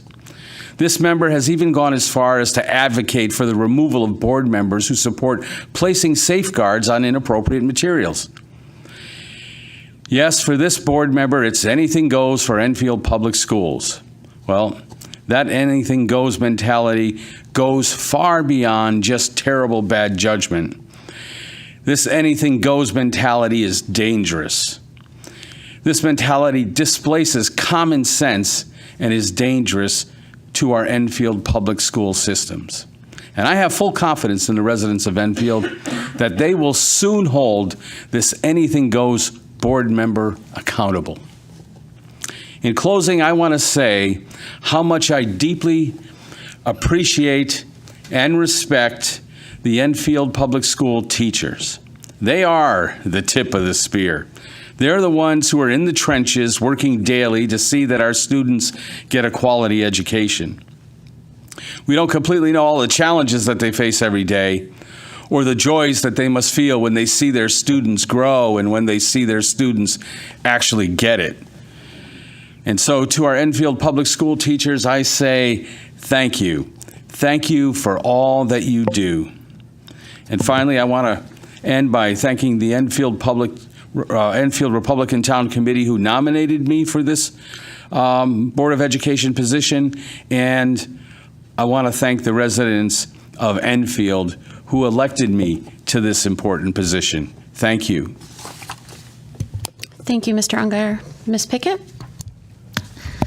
I'm going to start my comments by recognizing a parent in our community, Danielle Gerard. Enfield is so lucky to have Danielle. She is the 2023 Parent Involvement Recognition Award recipient. There was 5 parents recognized at a conference last week, and she was recognized because of her tireless efforts advocating for inclusion, accessibility, and belonging. She coordinates and supports so many school and community events, but she also does the courageous and transformational work, asking the hard questions, providing needed feedback, and demanding change and action. So please join me in congratulating Danielle. She's come before us. She was a PEP graduate, does the Enfield Hub. She does so many things. PLA, sorry, I messed that one up, not PEP, PLA. But Danielle is amazing. Enfield is so lucky to have so many amazing families. So Danielle is one family recognized, but I'm sure there's a zillion others that we could name, but wanted to make sure she got the recognition she deserves. I too want to touch on Meet the Candidate Night. That is my favorite campaign season event. The students that were there, stellar job. The conversations that we were able to have, the thoughtful questions, their feedback. If folks are unsure about what's happening in Enfield, talk to students. They're critical thinkers. They have amazing ideas. They care about what's happening. For school updates, the district put recent information out about newsletters going to spam and junk folders. I encourage families to check that out. I, along with many parents, that was happening to. So I appreciate the district putting some proactive communication out because really valuable information exists in those newsletters. We all give a lot of updates up here, but it's really nice to go to one place and get all of that information. PTO.com, EnfieldPTO.com is also a really other nice place where you can access those newsletters if you aren't getting them in your box. So conference signups are out for our K-5 families. Make sure you're checking out for those and signing up. You can sign up with the specialist teachers as well and the interventionists. So families, make sure you're communicating with your classroom teacher about who you should be signing up for conferences with, because all teachers would like to chat with you. Picture Day is coming up for Parkman. Friday is super busy with our pumpkin jog walk. Our 3rd grade pumpkins are due. I think some of us might be going and voting. Trunk or treat at the high school with ESS. For ESS, there is a PTO meeting tomorrow. Friday, there is an assembly for some classrooms. And the 31st, students are allowed to wear Halloween or PJs. I'm going to piggyback on the comments about the kite presentation. I so hope whoever's sitting up here after the election supports the work of family engagement. We are so lucky to have Kite as a partner and the work that's been happening at Stowe to be able to model what's going on there and do that district-wide. I'm going to end my comments with thanking the district and the town for serving. It's been an honor to represent the community and do my best to uphold the Board of Ed mission. I reference this mission, which is written in our Policy 100, because this is not about my personal beliefs or political beliefs. I think it's important to remind folks what this policy says. It says that we believe public education is a central component of a free and democratic society. In partnership of school, family, community, and local and state government, our mission is to enable all students to meet high standards, make productive choices in their personal lives, contribute to a diverse global society, and act as responsible citizens. To accomplish this, we must seek the necessary resources to provide a safe, nurturing, and academically challenging learning environment, provide students and staff with opportunities to reach their full potential, prepare students to become productive, lifelong learners, instill in our students a curiosity and love for learning, which embraces the arts and the world around them, prepare students to become self-reliant, honest, respectful, and responsible members of a diverse and global society, and improve student learning by holding staff accountable for providing the most effective learning environment and using the most effective teaching strategies. Again, this is not a political statement, but a statement that anybody sitting up here, regardless of your political affiliation, is to uphold. So when I got appointed to this board over 2 years ago, I was appalled by what was happening. At the time, it was a Republican majority. They had held the majority for over 15 years. It was a mess. There was a lack of movement because of beliefs about students and stalling the policy process, distrust in our staff, and questioning of lessons and materials. Our schools have been deeply underfunded. We are an alliance district because of this lack of funding and support, not because of 2 years of our leadership. There were years with no raises. We have some of the lowest salaries in the region for our opening positions. Our buildings are in disrepair and are crowded. There was no plan in place from the Republican majority at that time around any strategic planning moving forward or goals for our districts after closing and redistricting our schools. Over this last term, my colleagues and I on the Democratic side have worked hard to finally get a fully supported budget, updated contracts, have been engaging our families in our efforts, and we have some strategic planning in place around our district's PK facilities and programming. My hope in this next term is to actualize that mission statement into a strategic plan for our district. We can leverage the efforts of the school modernization efforts and ensure not only our buildings are being updated, but so are our programs, our initiatives, our supports, and instructional resources. I thank you for the opportunity to serve our students, our families, and our staff, and I'm pleased urging our residents to vote on November 7th. Thank you, Ms. Pickett. Mr. Ryder? Okay, so Henry Barnard. I don't hear anybody talking about Henry Barnard up here, and I wanted to give them a shout out. I wanted to thank Mr. Graham and his staff at Henry Barnard. We met one of his staff members here this evening, Mrs. Thurston. So I just wanted to mention that in Mr. Graham's most recent email update on October 20th, you can sign up for your conferences, as you had mentioned at your schools as well. But the conference link is up on Mr. Graham's most recent email. Their next PTO meeting online is October 27th. And their school spiritware store is open through the first week of November. At Eli Whitney, my Whitney update. So this Friday is going to be the Whitney Wolf Walk. There's still time to make your donations, and the class with the most donations will get to silly string Mr. Flynn. That's the assistant principal. You get to cover him in silly string. Parents are welcome to come and cheer on our students as they walk around the outside of our school for our Whitney Wolf Walk. Again, that's this Friday. Mad Science starts this week after school. It'll be each Thursday in the all-purpose room until winter break. The next PTO meeting in Eli Whitney is Wednesday, November 1st at 5:30 in the library. They're also doing a trunk or treat event. This will be the first sister school event of the year that they'll be doing in conjunction with Hazardville Memorial. And that'll be next Thursday, November 2nd at 5 o'clock. And that's going to actually take place at the Enfield High School parking lot. So again, that's open to all families from Hazardville Memorial and Eli Whitney at EHS next Thursday the 2nd at 5. Also, fall parent-teacher conferences are being scheduled online this year. Check out the weekly newsletter coming from Mrs. Flanagan with their link to sign up, which is different from your link and from Mr. Graham's link. Yes. So, and also at Eli Whitney, we're doing our first coin challenge. We used to call them penny wars. Now it's a coin challenge. So our first coin challenge is in full swing this week. Grade levels are competing to see who can collect the most change. Silver coins raise your own grade levels totals, and pennies lower the other grade totals. Oh, this is a twist. Yes. This is not a penny war. So all the change collected will benefit this year's One Book, Three Schools initiative, with the winning grade level able to watch a movie hosted by our reading department. That's Henry Barnard's update and also Eli Whitney. One update I have, which is school-wide. It was Friday the 13th, but it was also Enfield Public Schools Pink Out Day. So this was the first annual Pink Out Day, and I got an email right as school was starting in September from Andrew Dupere at Prudence Crandall. And he said, since you are so helpful with us with the PJ Day, and that's been such a big thing over the last 6 or 7 school years, could you help us with a Pink Out Day? And basically this came from, I believe, himself and Dr. Barros at JFK. So some of the administrators got together and decided this would be something that they could do. So I got the privilege of driving around the Monday after the Friday and collecting the money to drop it off with Andrew Barrios. Andrew Dupere. Dr. Barrios called me later and said, there's one more envelope still at my school, so I had to go back. So I'm reading my notes as I'm talking. I apologize. Anyway, this is the first time they've ever done this. So the PJ Day has grown over the last 6 or 7 school years. And, we do such an incredible job promoting that, and everybody's so generous with us. And so they were concerned, like, this is our first Pink Out Day, and I hope it's, does well.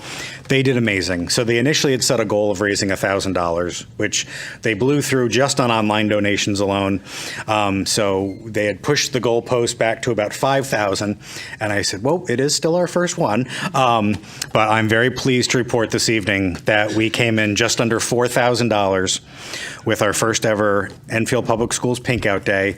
We raised approximately $3,800 with the extra 101 I picked up from JFK and put that in yesterday. So I'm very proud of all of our students, our staff. Crandall, for example, got those shirts that you and Tina and I had, Miss Acree. So like some schools are going to do that next year. They're going to build on that momentum, and hopefully it's a great thing for everybody. PJ Day is still coming. This did not replace that. That is always the second Friday of December, which this year is Friday, December 8th. So I'm looking forward to that. More on that as we get closer. But I just wanted to thank all of our families and our staff members of Enfield Public Schools. I wanted to remind them of the resources that I have personally created and manage and upkeep. Every week I'll take an hour or two and I read every principal's newsletter and I cut and paste them and I drop them on enfieldpto.com. And sometimes there'll be something in the words of the email that isn't necessarily in a calendar format. And I read each one. So it disappoints me when we don't all report on our schools, because I feel like I know what's going on, but I don't want to answer for everybody's school. So I hope that this is something that's gotten extremely better. When I started on the Board of Ed 6 years ago, my very first meeting, I gave an update on the school that I was the liaison for. And I did that strategically and purposefully every meeting for 6 years. And it wasn't until really maybe this term that I started hearing it every week from each of you. Maybe there wasn't an update every meeting, maybe it was every other, but I wasn't hearing the names of our buildings and of our administrators or the science teacher at this school that thought of doing a Pink Out Day, or that's some of our story to tell. Like there's more to it than even we've been able to scratch the surface on. So that's why it's always been very important to me personally to report on the 1 or 2 at the time schools that I liaise for, and that I'm there and I'm present, and they know they can reach out for me and send me up a fireman's ladder 5,000 feet in the air to take a school picture of everybody in the shape of the school's initials. I'm proud that I'm often thought of to help out with a fundraiser or to go up that ladder, and I'll continue to do that as long as you'll let me. But I just wanted to take a minute to thank all of our teachers and staff, but especially our kiddos. I said this last night, we were at a different event. Our 5,100 students don't get enough credit for a lot of the stuff they have to go through. A lot of the assignments that they're assigned, the tests that they have to take, the sports they want to do on the side, the musical play that they want to do, the art class, the project that they're so invested in. And it's grades with a lot of students. And then there's fun kids like my son that, it's not a grade that motivates him, but it's seeing teachers that he appreciates and that help him out tremendously. There's different motivations for all of us. That's why when we lost a teacher recently who taught auto shop at our high school, I can guarantee you that there were some kids that's why they went to school. And they didn't really get much out of school, but they had that bond with that teacher or that class or that course, or like the culinary stuff that we do at the high school now. Buzz Robotics. I mean, there are things that aren't math, science, English that may be less important on your marking periods, but that's not why everybody goes to school. That's not why everybody learns, and everybody doesn't go to school to go off to a 4-year college. Some people get through high school to get into the workforce. They get through high school to join the military and protect us. So we can come up here and talk about PTO events. So I just wanted to say thank you to our kids, especially like somebody like my daughter who's currently a sophomore. You know, think about your middle high school years and how hard it was to be in middle school and junior high, and you know you're growing, your friend circles expand, contrast, but do that during COVID and your building's under construction, and yeah, we saw some difficult transitions, and kids came back, you know, maybe too soon, or they just, you know, they got pushed back into the school pool, and it took them a school year, and now we're in that second full school year. We're getting past that stuff, and we're starting to see results. Through the chair to the superintendent, we're starting to see results, I hope, to that effect. I hope there's more to come on that in the coming months as well, because I sense it. I feel it. I feel it in my communications with my family, friends, and with my daughter's friends when they're over hanging out, eating our food, and my son's friends when they're over using my internet. But I get a better sense of where things are, and I want that to continue. So thank you, and thank you to our fellow board members. I am done for this term, other than whatever else is on the agenda, and then hopefully dinner. Thank you, Mr. Ryder. Just a couple things I think that is important. It was about the Kite family engagement. I really learned a lot about family engagement, and we can't make assumptions on what we think families are going to be engaged. We definitely need to let the families tell us what they need to be engaged. I also felt like it was almost like a tier system. There's definitely different tiers of family engagement. And going back to your point, Dr. Jerry, there are some families that just have too much to cover to bridge that engagement. But I think with our partnership with Loaves and Fishes, the Enfield Food Shelf, that's a very big step in that direction. That Kite meeting with Peg Oliveira was very thought-provoking. I'm still thinking about it a week later.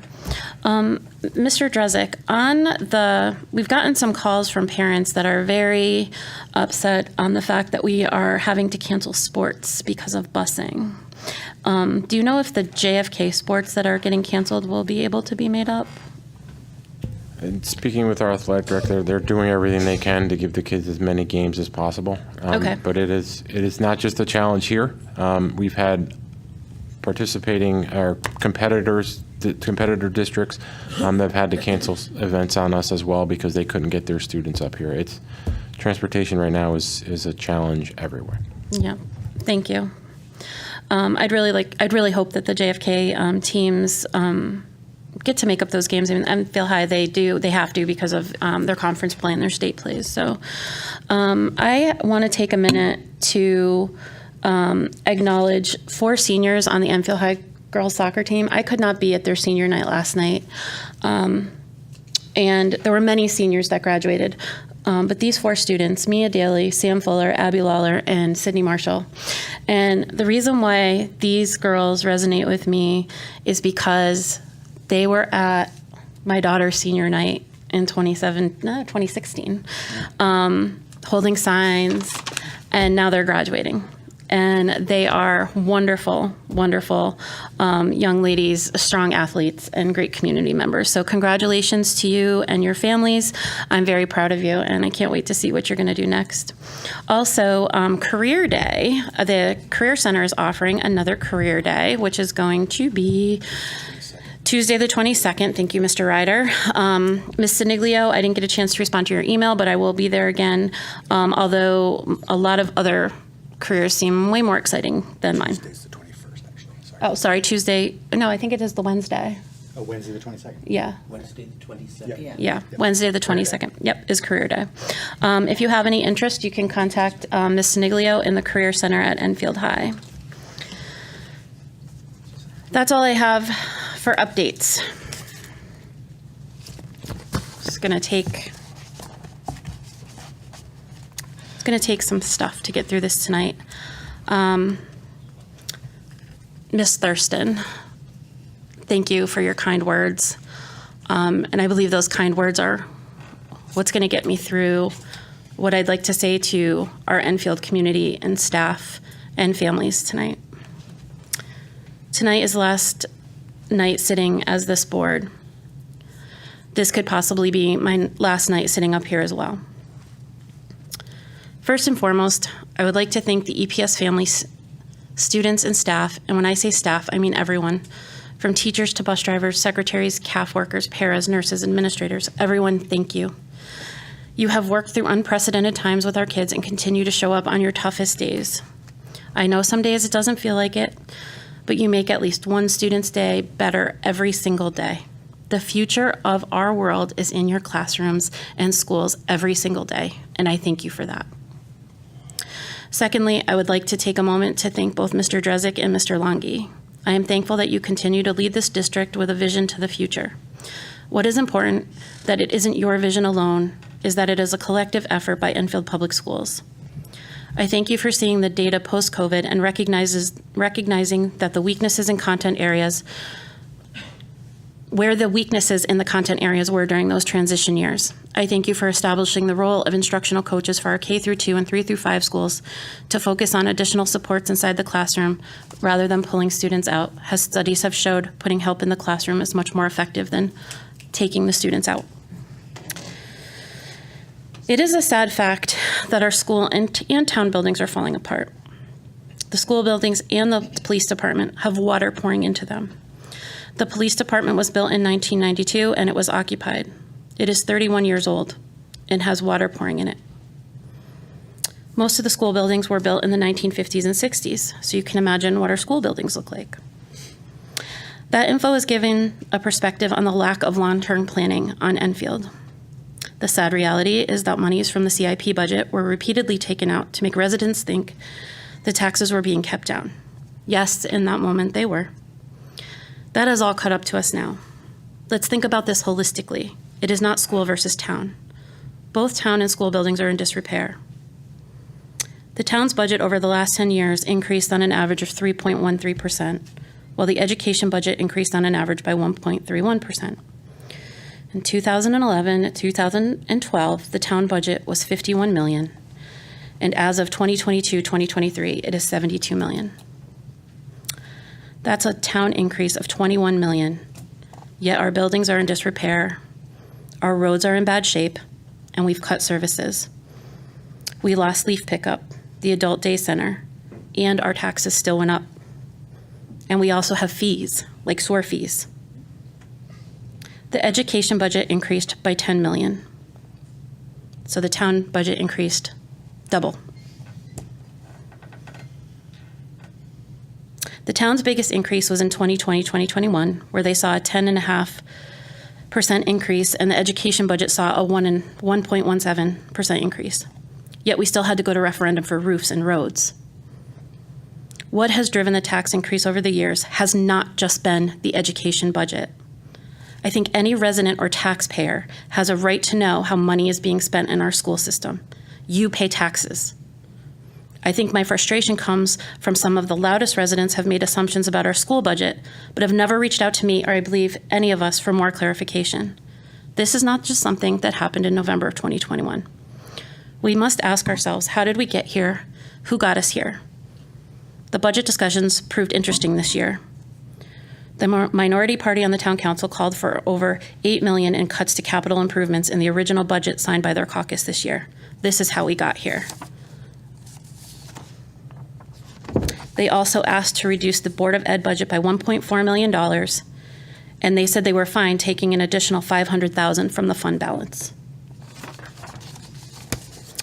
I would also like to take a moment to thank the staffs and residents who stepped forward regarding the School Modernization Committee. I know during the reorganization of the K-6 schools 10 years ago, there was no staff input. I sat right there and I saw it and I heard it.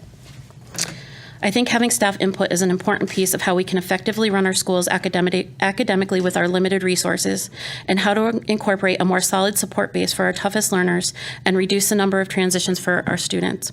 We heard you, staff. Thank you to the community members who work tirelessly going to each one of our school buildings to see their current disrepair they are in. I think the school modernization plan is a big step with a long-term goal for the town, the entire town, for every taxpayer. Also, what will be incorporated, a major focus, is building reutilization in that plan. Enfield taxpayers do not want, nor do they need, any more empty buildings. We are also preparing for the state to mandate universal pre-K, which we currently do not have room for. I believe as board members and parents, we have a right to challenge our administration. There is a difference between challenging administration and thinking we know more than administration. This past term, the explanations that were given by administration were believed to be flat-out lies. The reason being, they did not align with what was being said on conservative news channels. We have some of the strongest, most outspoken teachers in Enfield. I have 4 teachers in my family. I can't seem to wrap my head around that there is a thought that teachers indoctrinate our students. They don't go to staff meetings and say, how are we going to indoctrinate our students this school year? This shows how out of touch we have become as a society. If you want to know what teachers really say to each other, ask them. It's about strategies regarding a math concept that their class isn't grasping. They support each other when they've had a week where a student or students have been struggling emotionally. They talk about how they can collaborate to provide the best possible education experience for our kids, your kids. They collaborate with our support staff to find the best possible learning situation for our toughest learners. I would also like to address the concept of family. As many of you know, my nephew is John LeBlanc. For the better part of 3 years, I have not expressed the sentiments I'm about to express to protect him and not put him in poor political standing with his party. Councillor Ludwig and Mr. Ungeyer, I hope you are listening to my voice.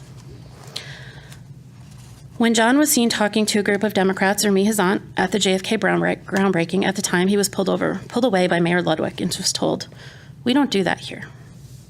I remember that as clear as day.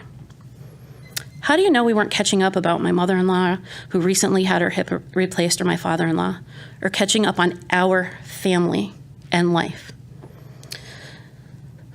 Mr. Ungeyer, at the October 2021 Meet the Candidates night, John was talking to my daughter, his cousin, and in front of everyone in the EHS CAF, you yelled, "John," pointed your finger and yelled, "Let's go, we are meeting." And as he walked over, you said, "What are you, a Democrat now?"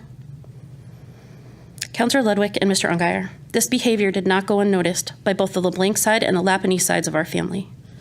These are only a few instances in a long line of type of behavior seen from your party. The LeBlancs and Lapineses have been linked together since 1991. The night of the Meet the Candidates night, John was talking to his cousin, someone he grew up with, spends time with, and asking if he is a Democrat now is putting worth on people based on their political party. Shame on all of you. If you are treating families that you know and a constituent that was dedicated to you, John was so dedicated to your party, how do you treat and value constituents and families that don't align with your political beliefs? You have no idea regarding the closeness of the LeBlanc and Lapinese families or the support we give each other, no matter if you are a Democrat or Republican. I said this 2 years ago, and I will say it again. Me and John had hoped that in some way we can represent what life used to be like before we had to choose sides and dig our heels in politically. When you put love and respect ahead of politics, you can still be family. John knows where I stand on issues, and I know where he stands. Sometimes they align, and sometimes they don't, and that is okay. That is what can make democracy great, that we can disagree and give each other our space in our political beliefs without hating one another. Ms. Cushman and Ms. Acree, I'm not sure if you feel the way I do about how our term started versus how it's ending. Ms. Acree, I thank you for your dedication with working on the redefining of the Mental Health Committee with Dr. Callinan and your dedication to Prince Crandall. I can't think of 2 better board members to keep that going. Ms. Cushman, I know you have a lot of questions regarding policies and curriculum and processes. I felt that we have had constructive conversations around policies and processes, and I hope that you began to feel part of the conversations. I really do. I have been honored to be on a team with Scott, Amanda, Dr. Jerry, and Josh, a team that supports students through actions and not just words. Thank you, Josh, for, well, being Josh. Your fierceness when it comes to advocacy, whether it be our LGBTQ+ community or our homeless, is unmatched. Thank you, Amanda, for challenging current reading programs and math programs and being a voice for the families with younger students in our district, for always wanting to look ahead with concrete plans. Thank you, Dr. Jerry, for taking on and trying to find ways to support the mental health for our youth and their families, for continuing to champion the Stowe Early Learning Center and the importance of early childhood intervention. Thank you, Scott, for your tireless efforts in volunteering at school events, understanding our policies and how important they are to our district. Thank you for being fierce when you speak of our school district. The crack in your voice and the tear in your eyes show how much you care for EPS. To reflect on this past term, for me, Tina LeBlanc, this has been a term like no other. I have been extremely honored to have been able to serve as the board chair. It truly is an honorable position to be in. This is something years ago I never thought I could do. I think what I didn't expect was to receive threats, emails that were meant to intimidate, and blood letters sent to our homes. What happened to us, Enfield? Political party affiliation is placed before even getting to know the actual person. We are all residents and taxpayers. This disruption and chaos were created by political ideologues and was costing you your taxpayer dollars. The amount of FOI requests and the dangerous narratives by people with no kids in our school or no kids at all. The number of times we had to involve EPD. We did not feel safe. Our families did not feel safe. Central office and JFK were getting disturbing calls and mail. This affected the district in so many ways. Our teacher morale was at an all-time low as they were being called terrible, terrible things. We are always looking at ways to retain teachers and recruit teachers. This has become more challenging in an already challenging time. How did this affect me? At first, horribly. It was scary. It started to affect my health. We all have jobs, lives, and families, and there were no boundaries that were not going to be crossed. What have I learned? To not let anyone's ignorance, hate, drama, or negativity stop you from being the best person you can be in life and in my role as a board chair. Brene Brown said, "Courage starts with showing up and letting ourselves be seen." It has been an honor to represent all the wonderful students and amazing staff that makes up Enfield Public Schools. I would also like to thank my husband and 3 wonderful kids, Regina, Cam, and Colin, who support me and keep me steady, and for being the reason I started this journey. Thank you.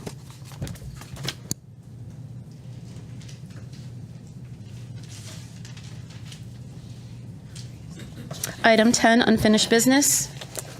Policy revisions. Mr. Ryder. Okay, so to recap, our last meeting 2 weeks back, board members approved the first reading for proposed policy revisions. Tonight, we're recommending the final readings for these 2 policies. Enclosed in your packets are the 2 policies with the proposed revisions. These policies have been placed on the website for public input. As a refresher, Policy 5131, Conduct and Student Discipline, and Policy 9160, Student Representatives. So the Conduct and Discipline was just mirroring what we now define bullying as, that it was correctly written in a different policy, but it had not been updated in this one. So it was just making sure that our policy on bullying is consistent in both places.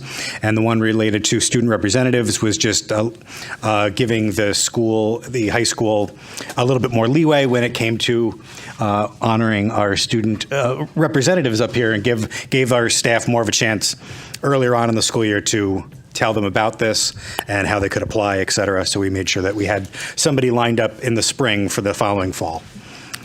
So moved. Did you make the motion, Mr. Ryder? I didn't. I know. We need a motion. Do I have a motion to accept the second reading of the policy revision? So moved. Second. Al, second? Second. So moved by Ms. Pickett, seconded by Mr. Hamry, I think. Yes. Any discussion? Roll call, please. Mr. Ryder? Yes. Mr. Ungary? Yes. Mrs. Akri? Yes. Dr. Calnan? Yes. Mrs. Cushman? Yes. Mr. Hamry? Yes. Mrs. Pickett? Yes. Madam Chair? Yes. Motion passes. Okay. So our next item is discussion and action, if any, regarding the Enfield Mental Health and Wellness Subcommittee that we would like to establish. This was tabled September 12th. according to our notes. I think that this still needs to be tabled until we reconvene and we share what we learned in policy with Dr. Callan and Ms. Acree, so they have some data that they can use to kind of build their own new subcommittee, which, yeah, we haven't met, so my motion would be to table this again. Do we need a motion? We don't have to, because it's already Nope. tabled. We don't need a Perfect. motion. All right. Does everybody agree to table this until further research? Item 11, new business. We do not have new business. Item 12, board committee reports. Curriculum committee, Ms. Pickett. All right, so the curriculum committee met on October 19th, and I know I've said it before, and I'm going to say it again. We have a lot to be proud of in Enfield High School, and I'm hoping to see a board presentation regarding our pathway work and our inclusive offerings at the high school, because I think we have a lot to brag about. And the meeting actually was about a lot of those things. So the first piece was around a program of study changes. So we made some credit adjustments to our AP and UConn ECE courses. Biology and chemistry we have now given it as 2-credit course due to the level of kind of rigor, how often they're meeting, all of that. It really adds up to be a 2-credit course. So we made that adjustment. There was also some revisions made to a couple of our pathways to offer more options for students. We were recognizing that there were some courses that kids were kind of trapped. And so we made some revisions to offer some other courses for students so they can still continue that pathway. And then the other piece, I would really like to, again, give EPS a pat on the back. We applied for a grant, the Dual Credit Expansion Grant, where we are able to offer new courses that, again, expand pathways. We are expanding a CCP photography and graphic arts course, so that is for our community colleges.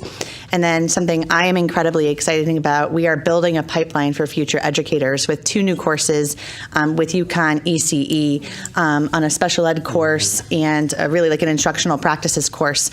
I hope to see that continue to expand. I'd love to see a student club around that. I think that can also be a nice way to include in our equity efforts in diversifying our workforce. I'm so excited to see that Enfield High is building a pipeline for future educators. There is a need to review the mastery-based credit requirement due to changes in legislation. There is a policy implication, Policy 6146. You're nodding your head, I know you know. So we're going to have to discuss it there. The curriculum committee is in favor of removing that mastery-based credit requirement beginning with the class of 2025. We kind of retrofitted the mastery-based credit requirement because of legislation. We've been making it work, but the reality is it's really more of a barrier and not an added benefit to our students. So we're looking to make that adjustment, and hopefully the policy committee will continue that work.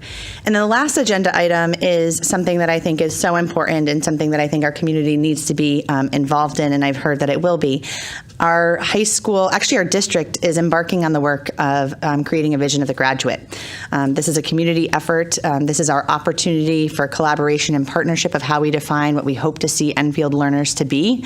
I think it's exciting to hear the work that the district has already done to get some staff feedback, to already gather kind of information, language that's already included in our mission statements and expectations in our handbooks and things like that. It's important work. Our community needs to be involved. This becomes kind of a blueprint for how we do our educational process with our students. So excited to hear that that work is going to be beginning, and excited to see how we are going to engage the community in that. We do have a November meeting scheduled for the 16th. However, I wouldn't put that in ink because we will be a new board, and that will probably be an adjusted meeting. Thank you. Finance Committee, Dr. Jerry. The Finance and Budget Committee met on October 17th, and the budget summary was reviewed. The original budget was $75,928,354. The end-of-year projection is $81,659,580, and the balance is a negative $5,731,226. The nutrition services net profit as of the end of August 2023 was $128,983.20. The net worth was $1,248,176.67. With respect to the TAG investment, the value as of August 31st, 2023 was $2,946,061.17, a loss of $91,371.15 since last August. Thank you, Dr. Kellnan. Policy Committee, Mr. Ryder. So no further report other than the things that we did the second reading of today, and our next meeting will be in December because we're doing a special meeting here with the Board of Ed on the 21st, so we'll be reconvening in December. Leadership Committee did not meet. Both Mr. Ryder and I had a previous commitment. Pre-K through 5 School Modernization Committee meeting, their committee, Mr. Ryder. So no update since our last meeting, but through the chair to the superintendent, I just wanted to know, is there anything that we need to know or that we could relay to our volunteers? Or should we touch base first and then I can disseminate that? I just didn't know if you had any updates for them. Yeah, we're awaiting the final report from Russell and Dawson. Okay. Once the report's completed and turned over, Mr. Daig will let us know when it's a good time to reconvene the committee so they can have the report given to them formally. Excellent. So we'll just wait to hear from John. Thank you. Joint Facilities Committee, Mr. Ryder. Next meeting is this week on Thursday, the 26th. JFK Building Committee. They met most recently on October 19th. Those minutes are not yet posted. The meeting they had on October 5th, those meetings are posted on the Town of Enfield's website. Thank you. Joint Security Committee. No report this evening. The Enfield Mental Health and Wellness Group, we know that there's no update. Correct. As we are doing our own. Enfield Cultural Arts, Mr. Hamry. Yes, thank you. So first for Enfield Culture and Arts, Opera House Players are going to be offering up their production of Jesus Christ Superstar happening the second, third, and fourth weekends of November. I would encourage you to take in this production. It's going to be amazing, as all of their productions have been. And it's not coincidence that it happens in November, particularly that last weekend where it's the holiday weekend, where a lot of people are expected to come out just because everybody's going to be home for the holidays and all of that. So get your tickets and enjoy a great show by the Opera House Players. They are holding auditions as we speak at this moment at their 100 High Street location for the next production coming up in February. It's going to be for the production of A Gentleman's Guide to Love and Murder. So if you're interested in that, you can probably still get over there. Well, maybe not. But you can also contact them if you want to audition virtually. Open mic night still happening at the Enfield Main Library on Middle Road, and that is going to be taking place November 1st. Wednesday starts at 6 o'clock and goes for a couple of hours. Great opportunity to get out and experience the poetry, the songwriting, the instruments, the poetry twice. A lot of great things that happen at the open mic night. Sorry about that. Pearl Street Library is holding an art exhibit right now featuring Kim Caruso Foley, I believe. That's an ongoing exhibit for the next few weeks, and there is going to be a reception for that artist Thursday, November 16th from 5 to 7 p.m. again at the Pearl Street Library. Coming up November 4th, there's going to be a public reading of Fahrenheit 451 by Ray Bradbury to discuss, read the book in its entirety, focusing on the subject of banning books. So I will be present for that and reading as many times as they'll allow me to. There's going to be an upcoming fundraiser this Friday night, I believe it is, 28th. Yes, Friday night, the 28th for PFLAG, Enfield PFLAG. It's going to be a fundraiser to benefit a scholarship in the name of, pardon me, just a quick moment here. I apologize. Lily Gorey. It's the Lily Gorey Scholarship Fund, and it's going to be taking place this Friday at the Enfield Elks Lodge from 5 to 9 p.m. Tickets are available online, and the early bird discount is no longer available, but you can still get your tickets online and support the PFLAG Enfield Scholarship Fund. And Enfield High School's Lamplighters are in a production of Acts of Murder. I don't know. It's AX of Murder, so Acts of Murder. I trust that there's nothing unsettling about that, but I'm looking forward to that myself. That's happening. They're in rehearsals right now, and again, takes place November 17th, 18th, and 19th. So I would recommend getting your tickets for the Opera House Players production and your Lamplighters tickets as soon as possible, and scheduling your evenings accordingly, including any of a number of dinner options in town. And I believe that's all I've got. I know I'm forgetting some things. Oh, one thing I do want to remember to mention is kudos to the Enfield High School football team. Although not having won the last game, I had a conversation with them at the student night and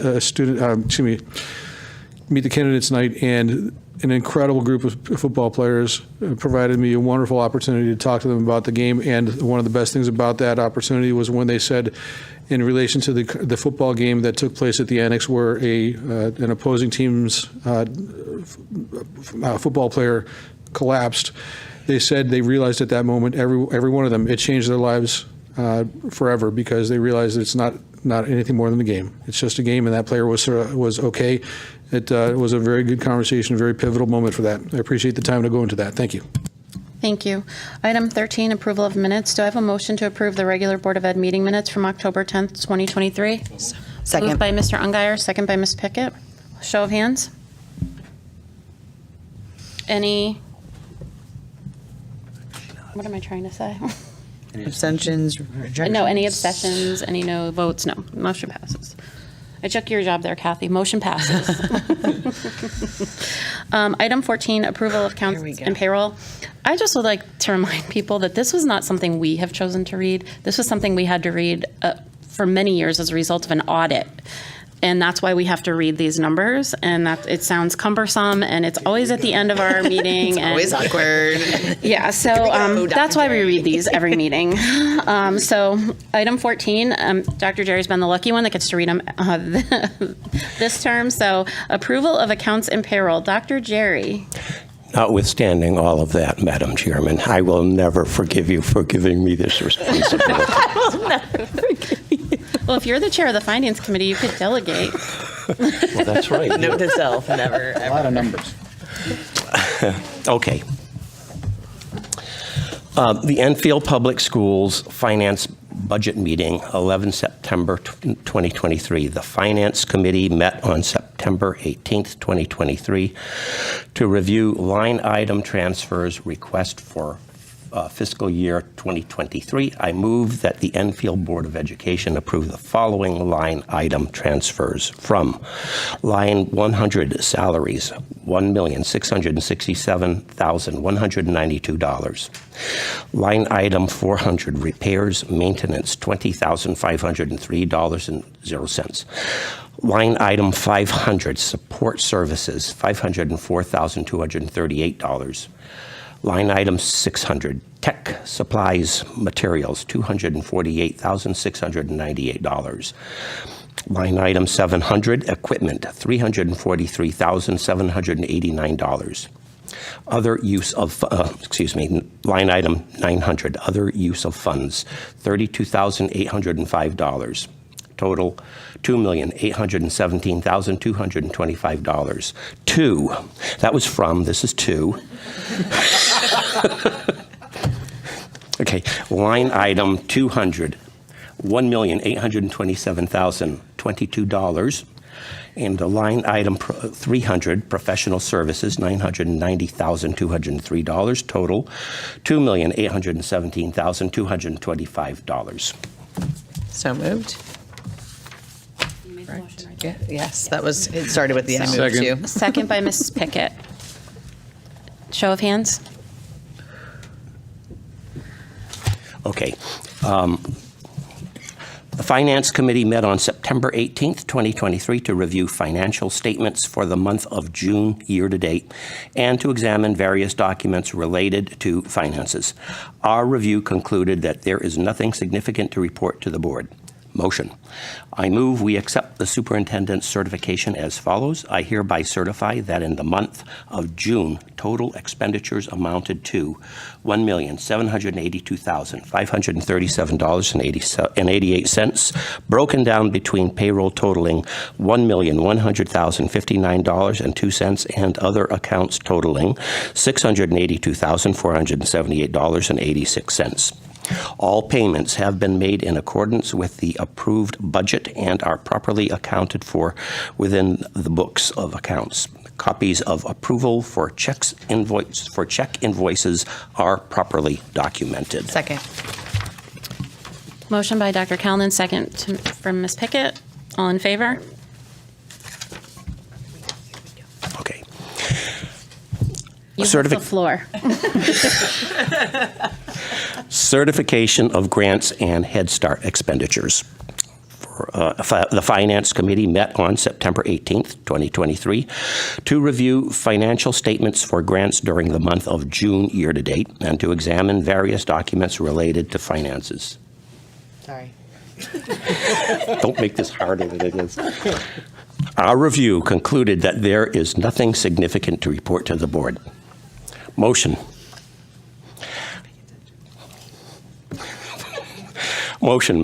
I move we accept the superintendent's certification as follows. I hereby certify that in the month of June, the total grant and Head Start expenditures amount to $439,159.37, broken down between payroll totaling $5,048,859.94 and other accounts totaling $4,609,701.57. All payments have been made in accordance with the approved budget and are properly accounted for within the books of accounts. Copies of approval for check invoices are properly documented. Second. All in favor? The Finance Committee met on September 18th, 2023 to review financial statements for the month of July year-to-date and to examine various documents related to finances. Our review concluded that there is nothing significant to report to the board. I move we accept the superintendent's certification as follows. I hereby certify that in the month of July, total expenditures amounted to $2,625,610.12, broken down between payroll totaling $724,426.64 and other accounts totaling $1,901,183.48. All payments have been made in accordance with the approved budget and are properly accounted for within the books of accounts. Copies of approval for check invoices are properly documented. Second. All in favor? Certification of grants and Head Start expenditures. The Finance Committee met on September 18th, 2023 to review financial statements for the grants during the month of July year-to-date and to examine various documents related to finances. Our review concluded that there is nothing significant to report to the board. Motion. I move we accept the superintendent's certification as follows. I hereby certify that in the month of July, the total grant and Head Start expenditures amount to $60,905.80, broken down between payroll totaling $60,905.80 and other accounts totaling $0. All payments have been made in accordance with the approved budget and are properly accounted for within the books of account. Copies of approval for checks invoices are properly documented. Second. Second by Ms. Pickett. All in favor? The Finance Committee met on September 18th, 2023 to review financial statements for the month of August year-to-date and to examine various documents related to finances. Our review concluded that there is nothing significant to report to the board. Motion. I move we accept the superintendent's certification as follows. I hereby certify that in the month of August, total expenditures amounted to $2,708,781.21, broken down between payroll totaling $795,295.48 and other accounts totaling $1,913,485.73. All payments have been made in accordance with the approved budget and are properly accounted for within the books of accounts. Copies of approval for check invoices are properly documented. Second. Second by Ms. Pickett. All in favor? Okay. Oh. Okay. Certification of grants and Head Start expenditures. The Finance Committee met on September 18th, 2023 to review financial statements for grants during the month of August year-to-date and to examine various documents related to finances. Our review concluded that there is nothing significant to report to the board. Motion. I move we accept the superintendent's certification as follows. I hereby certify that in the month of August, the total grant and Head Start expenditures amounted to $290,609.59, broken down between payroll totaling $71,240.30 and other accounts totaling $219,369.29. All payments have been made in accordance with the approved budget and are properly accounted for within the books of accounts. Copies of approval for check invoices are properly documented. Second. Second by Ms. Pickett. All in favor? All set? Okay. The Finance Committee met on October 17th, 2023 to review the financial statements for the month of September year-to-date and to examine various documents related to finances. Our review concluded that there is nothing significant to report to the board. I move we accept the superintendent's certification as follows. I hereby certify that in the month of September, total expenditures amount to $9,741,520.80, broken down between payroll totaling $7,399,105.67 and other accounts totaling $2,342,415.13. All payments have been made in accordance with the approved budget and are properly accounted for within the books of accounts. Copies of approval for check invoices are properly documented. Second. Second by Ms. Pickett. Show of hands. All in favor? The last one. I offered to take over. I know you did. Okay. Certification of grants and Head Start expenditures. The Finance Committee met on October 17th, 2023 to review financial statements for grants during the month of September year-to-date and to examine various documents related to finances.